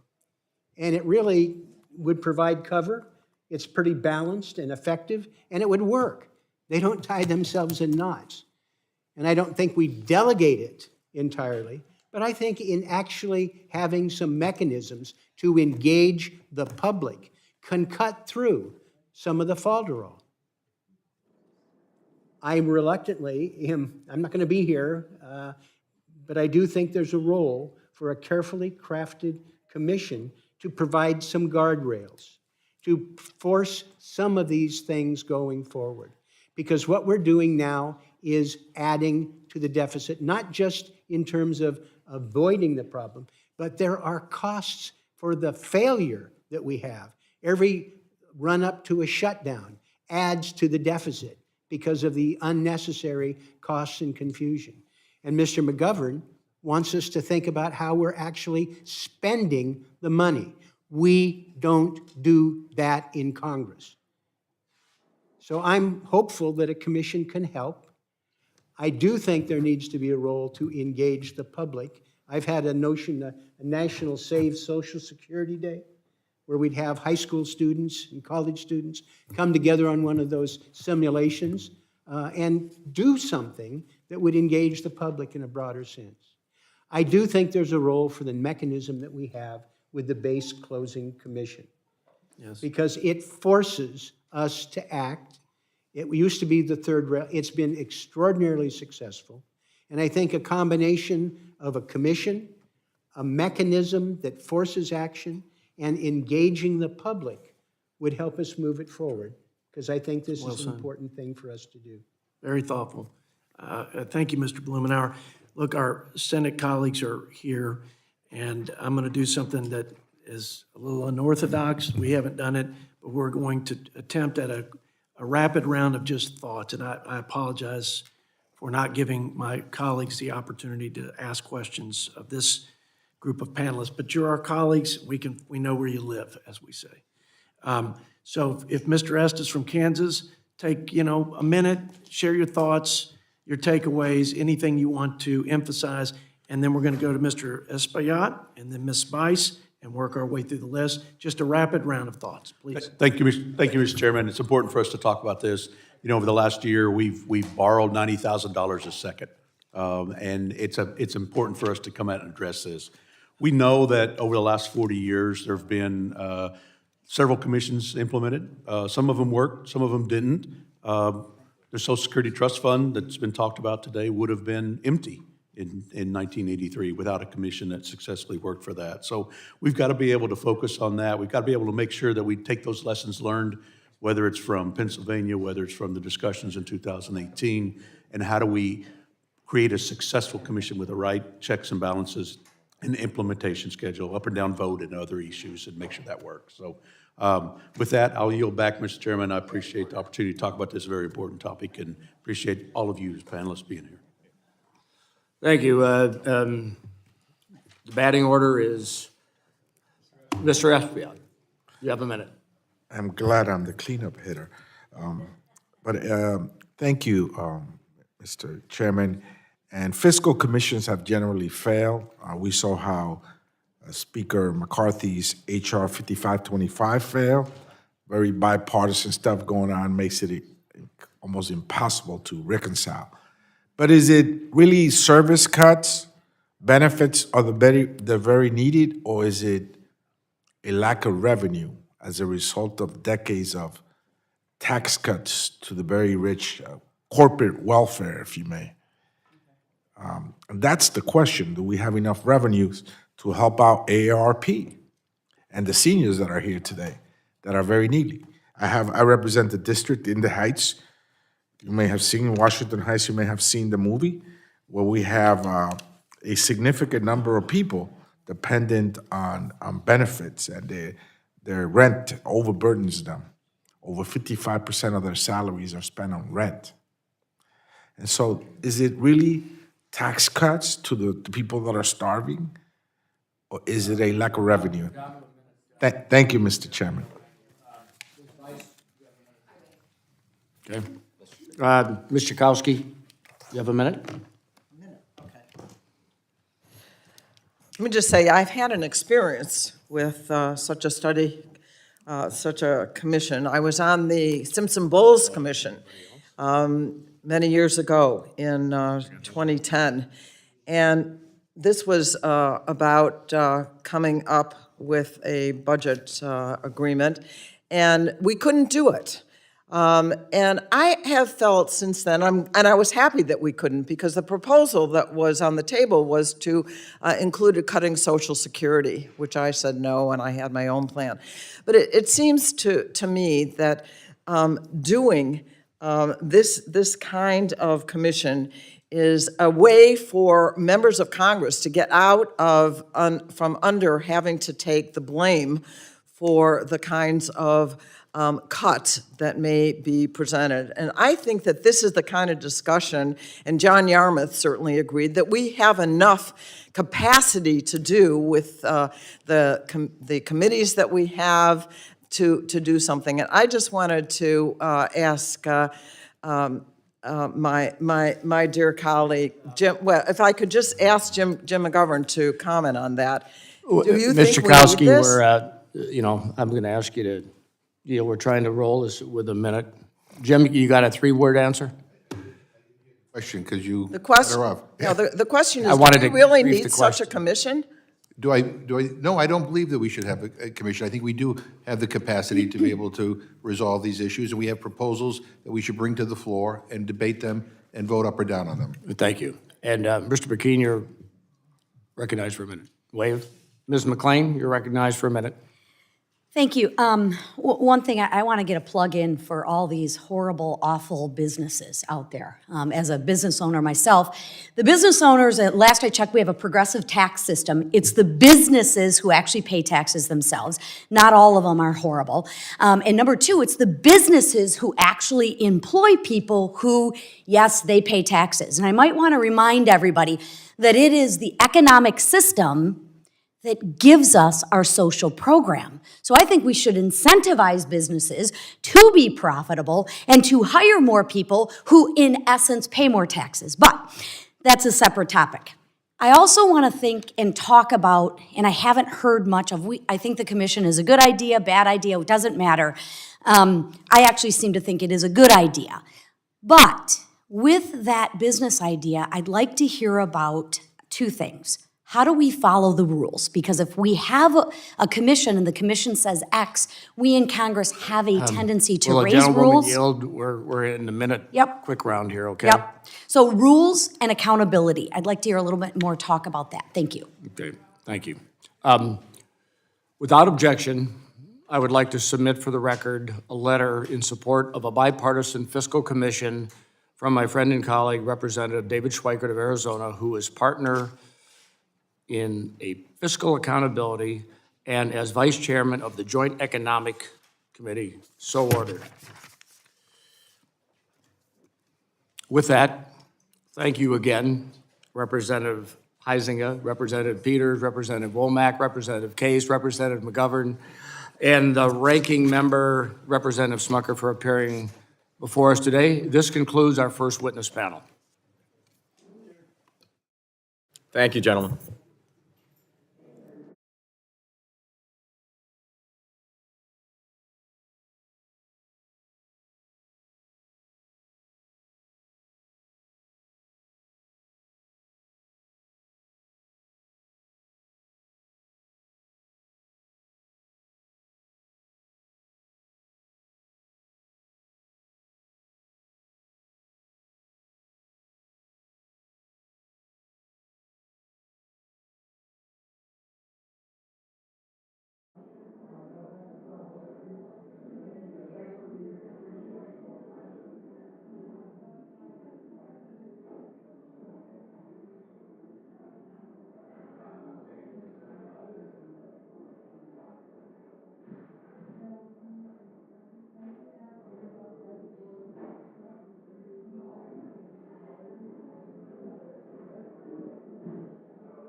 and then I gotta, like I said, let me do this procedural thing so I don't forget. Okay, ladies and gentlemen, let's continue with our second panel of witnesses, our friends and truly stalwart leaders on the issue of not just the debt commission, but other strategies to address this looming crisis and this unsustainable path that we're on.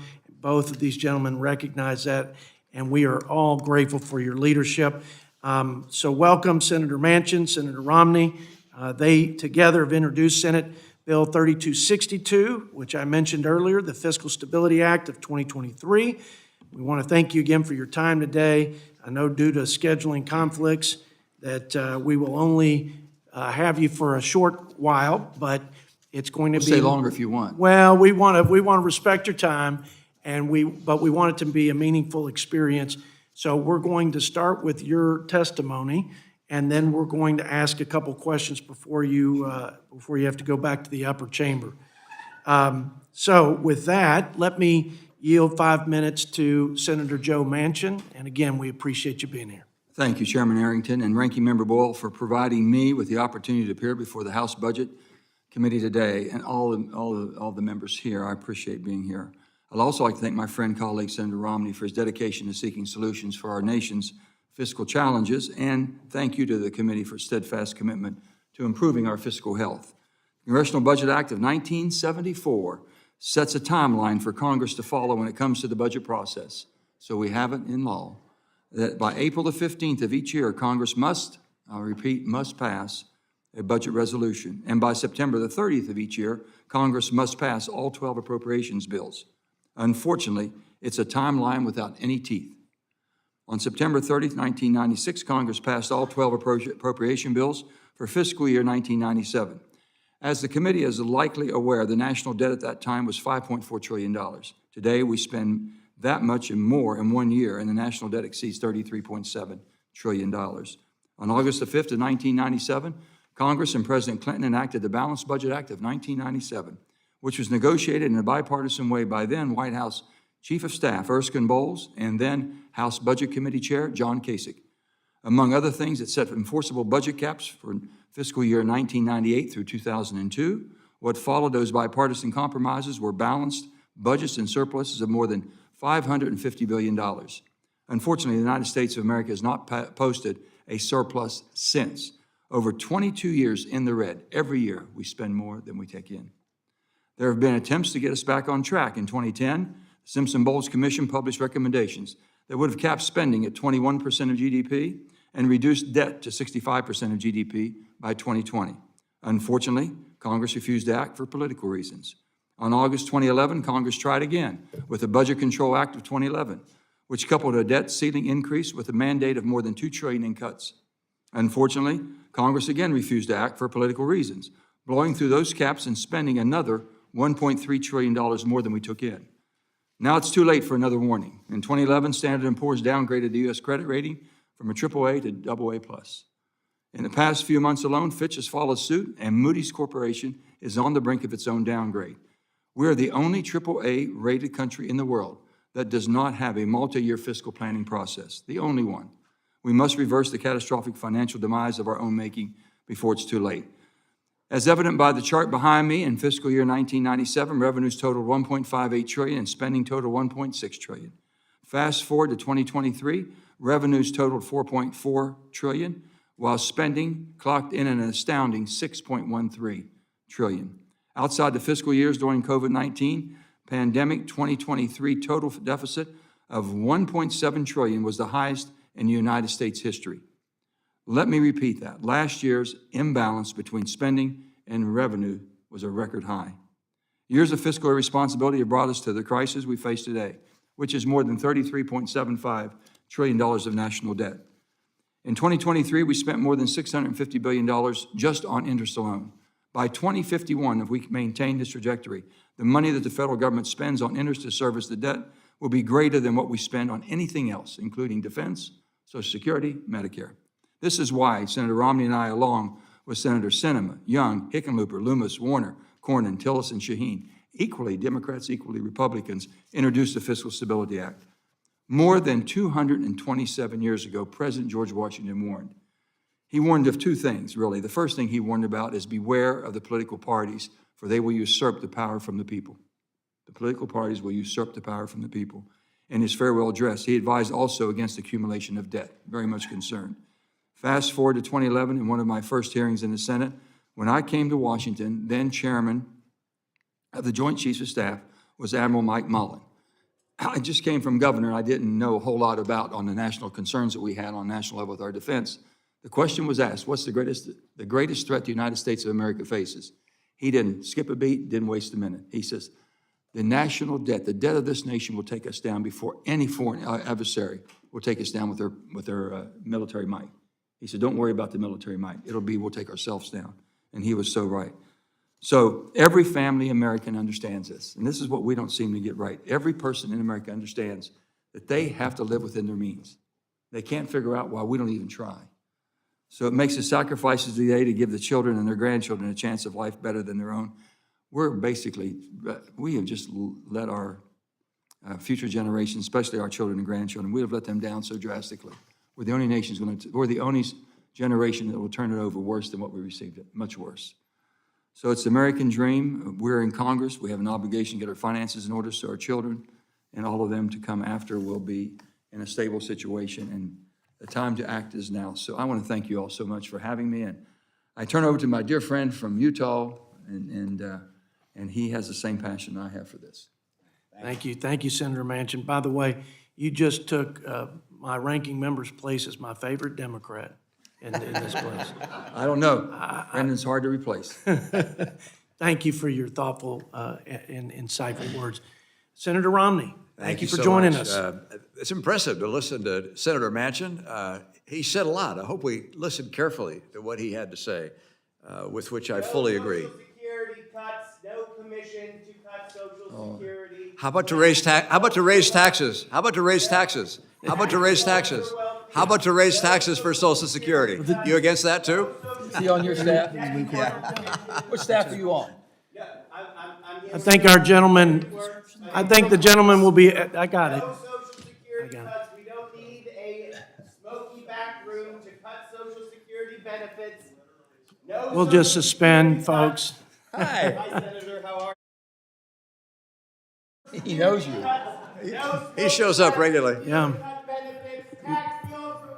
Well, let's just say goodbye to our friend who wants to do nothing and leave Social Security beneficiaries with a 20% cut as a result of our inaction. May I just interject, Mr. Please. Chairman? Senator Romney, it must be refreshing to know that you still animate some folks on the left as well. So Exactly right. it must be reassuring for you. Exactly right. Well, I'm actually here to announce our candidacy for.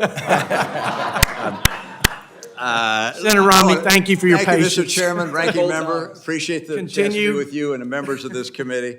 Let me underscore what Senator Manchin has said about the urgency of us addressing our shortfall, our fiscal crisis. I'm going to start with 3 reasons that this is something we need to do and do now. One relates to interest.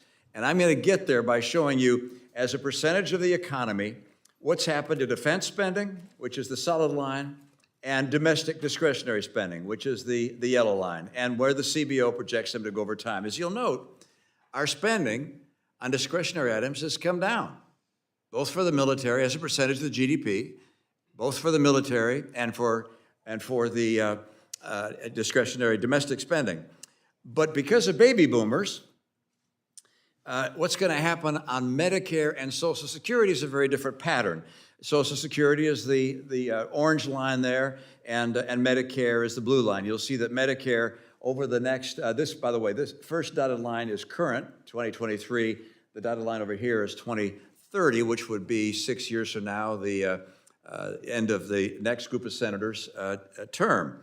So as you'll see, the pretty dramatic increase, and you'll also note that we haven't yet layered on interest. If we now turn to adding the interest line, here is the interest line. The red line is interest, and you'll note that as of 2030, only 6 years from now, interest expense for the federal government will exceed either defense spending or domestic discretionary spending. That's where we're headed. So we're going to have to do massively awful things, either in defense or domestic spending. This is a huge increase. That's one reason we need to move soon. So unless we fix the fiscal calamity, we're no longer going to be able to have a military leadership in the world, and we would have major consequences for our safety and our national security. There's a second reason. Our mounting debt is placing us in the same hazardous category as Greece and Italy. This shows government debt, gross debt, and by the way, debt held by the public, as a percentage of GDP out through 2028. Ours is the red line. Here's Greece, Italy, Portugal, Ireland, Spain. Notice they're all getting better. We're the one getting worse. And we are now in a category as of 2028 where we're going to have more debt as a percentage of our GDP than Italy. And remember what Greece and Italy and the others went through. This is the trajectory we're on unless we take action soon. Simpson-Bowles told us about this crisis, but it's already here. And our legislation has a built-in path to avoid some of the challenges that were associated with the Simpson-Bowles failure to actually reach a conclusion. Let me just mention what they are. First of all, four corners appoint the members of this commission. 3 will be from members, elected members, and then 1 will be an expert, but the expert will not be voting. Only members will be voting on the commission's recommendations. The objective of the commission is to stabilize debt as a share of the GDP. It doesn't talk about any particular program. It just says let's get our debt as a percentage of the GDP at a stable level. And finally, all spending is being considered and everything's on the table. We don't say this program has to be added, that program. No, it's everything is on the table. And finally, if there's a bipartisan consensus, if we have Republicans and Democrats on this commission that vote together on a bipartisan basis to proceed, then there is a privileged process to take the legislation to the floor and to vote on it in the House and the Senate. In the Senate, by the way, the 20-vote rule would apply. So it's the same numbers required in order for it to become law. And of course, the president would then be given the opportunity to sign it. If we don't fix this mess that our country is in, why it's hard for me to imagine a circumstance where America is able to continue to lead the world. If we're spending more on interest than we're spending on defense, then how in the world are we going to keep up with China, which is already spending a lot more on procurement than we are today?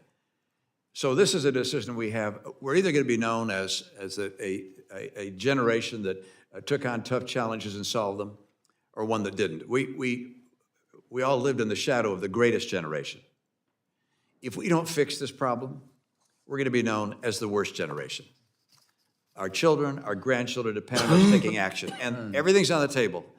And I'll just mention one thing, and that is when Bill Clinton was president, he looked to see what Republicans and Democrats could do together. Each came together and found an equal amount of tax increases, revenue increases, and spending cuts, and got a deal done and got us on track and actually got a balanced budget.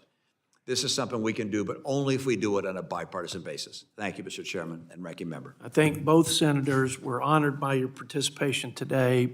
I'm inspired by your words and your courageous leadership, and I hope we can get this done. I really do. And I know you have a short time, so we will respect that, and we will continue this dialogue as we move these proposals through our respective chambers. I'm going to ask, because I've done a lot of talking here at this hearing, that my friend, my best friend actually, from Georgia, believe it or not, former Chief Deputy Whip Drew Ferguson, we will yield 3 minutes to you for a line of questioning, and then I will yield to the ranking member. So, Drew? Thank you, Mr. Chairman. And, normally when I sit down with senators, I always say, as a Georgian, I used to want 2 Bulldogs, 2 Atlanta Braves, and 2 Falcons to be my pallbearers so they could let me down one last time. When I got to D.C., I figured I'd really needed 6 senators, but I'm just going to let y'all, I'm going to let y'all off the hook on that because I appreciate y'all being here today. Bottom line, we've had a lot of discussion today on, on a lot of topics, mandatory spending, revenues, all of the different things. But, you know, where should, and we've had discussions about where should we be making investments? Is it in our people? Is it in, you know, is it in our systems? Is it in defense? You cannot invest in anything if you're broke, right? And I go back, I'm a process guy. I think if you develop a good process, you learn to love that process, the process will love you back. You stay on, you develop a good process. And I go back and I look at the one thing that's a common thread through every single person that has pledged to run for Congress and has been elected. And we've all said we want to be fiscally responsible. What's standing in the way of us? It is a horrible budget process.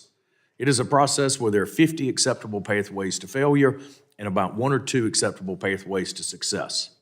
And so I think one of the things that I would love to get y'all's opinion on this is we look ahead, how important is it that not only do we deal with a fiscal commission, as you have advocated, but let's talk about, you know, as part of that, do you see a budget reform process as being part of that?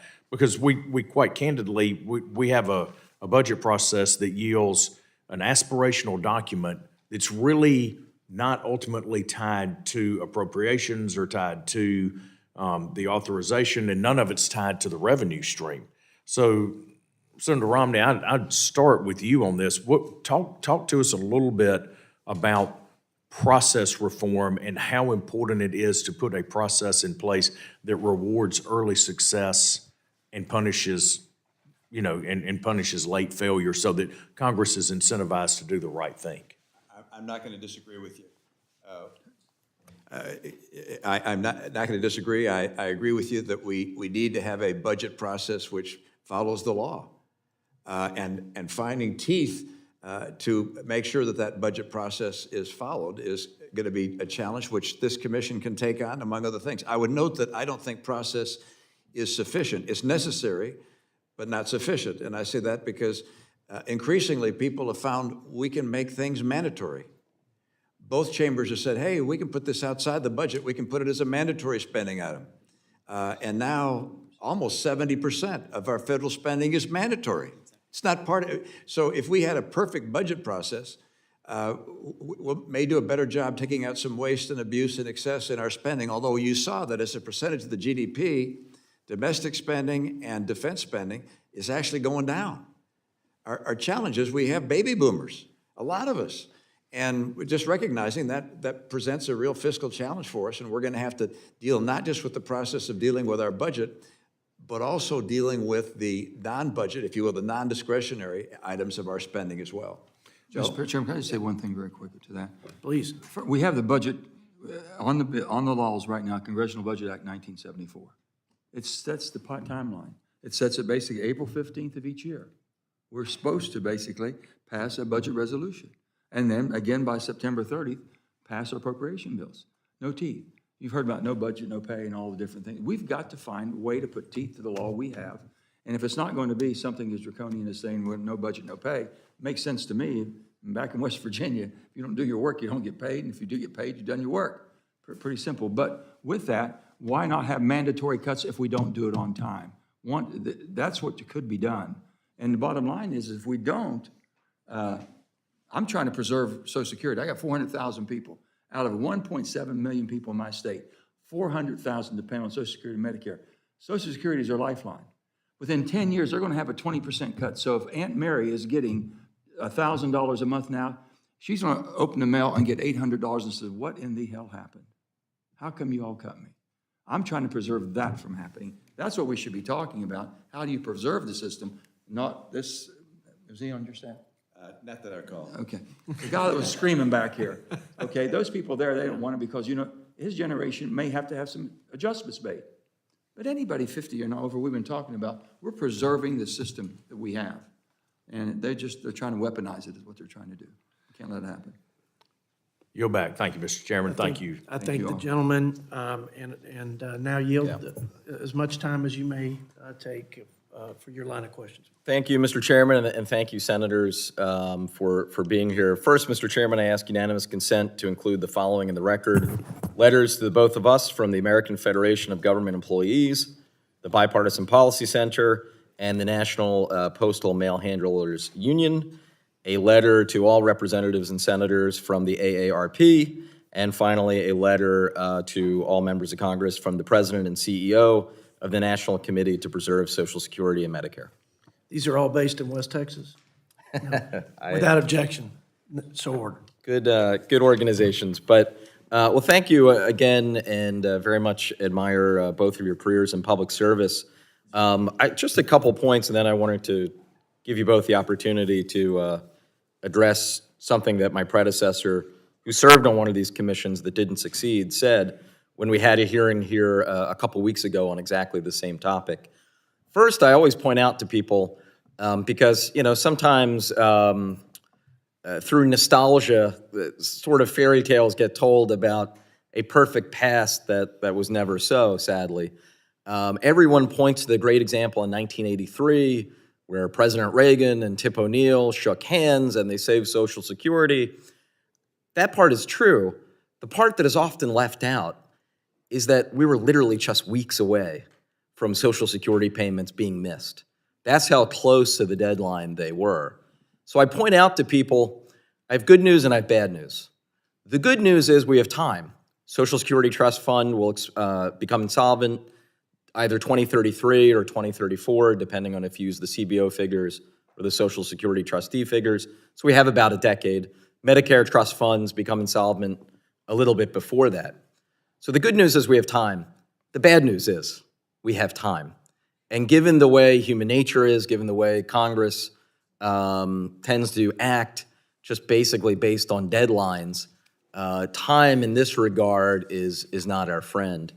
I would also point out that, you gentlemen weren't here for this, but in previous hearings and in the previous panel, where we have 3 different bipartisan sets of representatives with their own commission ideas, which actually are very similar to what you have come up with.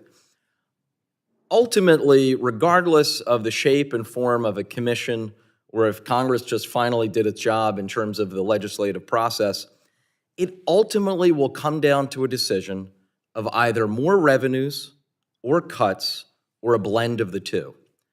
I have been quite clear, I come down on the side of more revenues. I have a piece of legislation, I've put it right there in writing, what my plan would be to ensure Social Security is there through the year 2100. Sheldon Whitehouse has the companion piece of legislation in the Senate. And I think it's important to keep in mind where the American people are on this issue.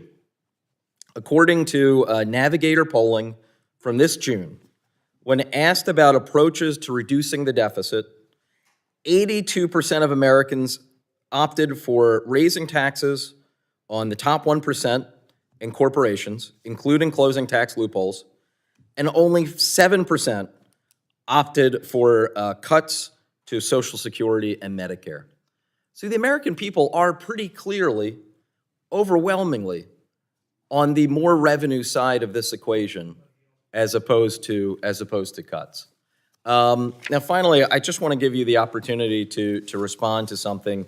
My predecessor, the chairman of this committee, John Yarmouth, who served on one of these commissions that unfortunately did not succeed, which has been the history of the commissions, the various ones that have existed over the last decade or two.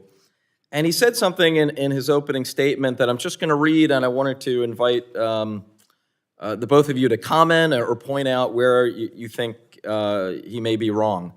He said, quote, "While some of the other members of this committee might take issue with my evaluation, I believe the process illuminated one fairly obvious but unavoidable truth.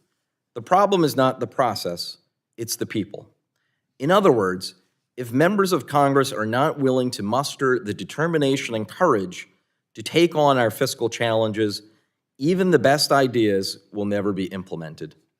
So I'd open up to the both of you to either agree or disagree or in any way react to what Chairman Yarmouth said.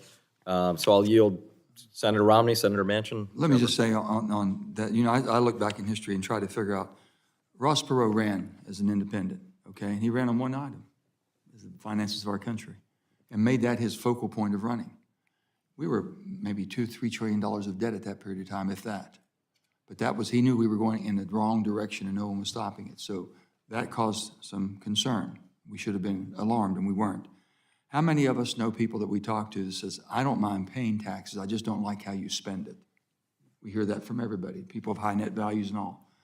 How did we do it in 1997? How did they do it with Clinton and basically Newt Gingrich putting Erskine Bowles, most responsible, reasonable person, I think one of the top ones I've ever met, and then having John Kasich, one of the most sincere people I've ever met on that side too, come together and form basically a tax rate that basically did not cripple or hamper our economy whatsoever. We grew under that. We were on a trajectory that we would have been basically debt-free by 2006. Debt-free. We had 9/11 happen. We declared 2 wars, never paid for them. We had 2 tax cuts we never took into consideration. And then when those tax cuts, I was there when basically they went off, 10 years, all President Obama had to do was be silent, say nothing. And we'd have been right back where we were, same thing of 97. But they had to inject. Anybody that makes less than $250,000 will not be affected in any way, shape, or form. Then, further down the road, just recently, as President Biden says, anybody that makes less than $400,000 will not be affected. We're all in this. We're all Americans. We're all in this. So if it worked in 97 up to 2001, we had balanced budgets, we had surpluses. Look at the last success we've had and see how that would cripple us today or not. And if it wouldn't, we have to start looking at how do we save the trust funds. I've got to answer to Medicaid and Medicare, people who depend on my state. The trust funds are going to be basically insolvent. And we've talked about this. Take the cap off, the FICA cap. Okay, well, if you said you spend it strictly to save the trust fund and not being going into the treasury, it could be spent for discretionary or whatever, people may be more acceptable. You have to look at everything. And we don't have to cut and basically scare the bejesus out of people that we have in our home states right now. So somehow we've got to calm it down, but we've got to come to realization. Someone's going to pay the piper here. And what the last, one of the graphs that Mitt had here showed that where our interest is going. When interest basically surpasses every spending item that we have, that's as critical as it gets. Senator Romney, did you want to? Yeah, just a couple of comments. One, that poll is amazing. I can't believe there are 8% of the people who think we ought to cut Social Security. It was 7. Was it 7? It's astonishing. I'd like to see who they are because I don't know a single Republican or a single Democrat who thinks we ought to cut Social Security, reduce the funding for Social Security. They may exist out there. I just haven't met them. So there is zero interest on the part of either side of the aisle to cut Social Security or cut Social Security benefits. Both the leading contenders for 2024, former President Trump, current President Biden, have both said, we're not going to touch Social Security. And Joe and I fully agree, and my guess is every member of this commission would fully agree. The question is, well, how about for people in their 20s and 30s? What should it look like at that point? How long will they live? What should the tax be? I mean, on what part of income should it be? Should we lift the cap, as Senator Manchin has indicated? So all those things are on the table for discussion. One thing that's not on the table is the idea that we're going to cut benefits. That would simply be unacceptable. It's not realistic. I do agree that we have to look to the people that have been elected to solve these problems. Your quote about that is absolutely right. And what we found is that over time, we've come closest to dealing with this challenge, our taxing, spending, fiscal challenge, when there's been a bipartisan effort. And Joe and I just worked together on a bipartisan effort on an infrastructure bill, where equal number of Republicans and Democrats worked together, crossed the divide, if you will, and got something done. So a bipartisan effort is what I think the Huizenga bill proposes, what we're proposing. They're very similar pieces of legislation. It's saying, hey, let's create a bipartisan effort of elected officials to work together to see if they can come up with something that passes muster on both sides of the aisle. And if it does, let's vote on it, up or down.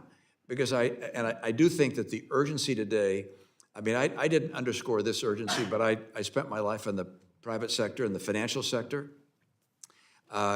It's going to get hard to sell U.S. debt.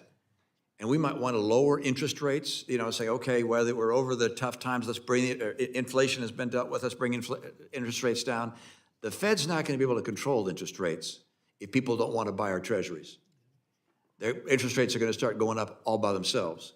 And you can have a spiral where interest rates go higher, our deficit gets larger, we need more, issue more treasuries, we have to raise interest rates higher.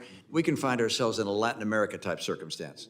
So sometime during the next few years, we can have failed treasury auctions, interest rates going up. And this is the reality. So it's not, I recognize Social Security Trust Fund runs out, Medicare Trust Fund runs out down the road. We have time on those. But the urgency of a potentially failed treasury auction, rapidly rising interest rates, and not being able to keep up militarily, that's with us right now.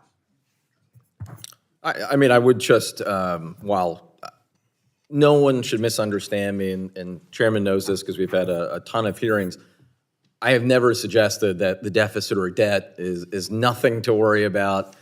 Clearly, and actually my colleague who was on one of the previous panels, Mr. Peters from California, points this out, that interest taking an increased percentage of our budget should concern both Democrats and Republicans alike, probably for different reasons, but that is something on which we should all agree. I will say, though, to your point, Senator Romney, I just looked this morning, the 10-year yield, the yield on the 10-year is down to 4.3. It was above 5 about a month ago, which was a peak. You know, it hadn't been at that level in over a decade. The demand right now in the world for U.S. Treasuries is still as high as it can possibly be. So I don't think that we're anywhere close to the sort of nightmare Latin American-like scenario that you described, but by no means suggesting that we have nothing to worry about and that it'll always be that way. I can say just one thing. On that, there basically, if you look at how much we've increased as far as the Treasury, how much of a quantitative easing we bought ourselves, we've never been in this category. They went quite close to 10 trillion. They're about 8.3, 8.4 now. And we were about 3 or 4 trillion back in 2018, 2019. There's no reason in the world that we should be buying this much paper of ourselves. We raised Cain about other countries manipulating their dollar, their currency. We've been the worst in the world at manipulating our currency. Buying our own paper and have false pretenses of what we have and how strong our demand is. The demand's pretty damn strong if you're competing with us. We're competing with ourselves. That didn't make any sense to me at all. I've said this, that if we don't stop, and I think they've been bringing it down to a certain extent, but not fast enough. But go ahead, I'm sorry. Yeah, no, I just wanted to, I'm sorry, I didn't want to cut you off for you. I'm fine. Rather than I can dispense with my further questions and yield my time to my colleague, Mr. Scott, if he had questions, or if not. So I'll yield a minute or two to Mr. Scott.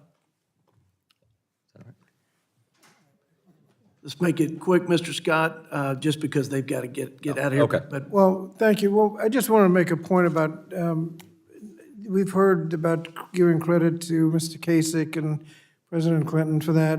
I was there in 1993. I mean, I think I'm the only one on the committee. In 1993, we passed a budget, 0 Republicans, House or Senate. And when we passed it, when the 218th vote was cast in the House by Marjorie McGuinness-Brzezinski, it wasn't way to go, Marjorie. No, it was bye-bye, Marjorie. She lost her seat, along with a total of 34 Democrats lost their seats, along with the majority, first time in a long time. By 1997, the deficit had already about gone. And so we didn't need a balanced budget amendment. Budget was just about balanced by then. All the political price had been paid. Now, I guess we give credit for George H.W. Bush because he paid a price a couple of years before I got there. But all of that heavy lifting was done in the 1993 budget without a single Republican vote. And then everybody wants to jump on the bandwagon after all the work has been done, after all the political price has been paid, and try to get credit. I did have one question, Senator Romney. I think everybody knows we got a problem. And the solution is, as we've said, revenues and cut spending, or combination of both. You've got all spending, everything on the table. Is that suggesting that there's no revenue as part of the solution? No, meaning all the spending categories, mandatory, non-mandatory, discretionary, all of them are on the table, are all available to look at.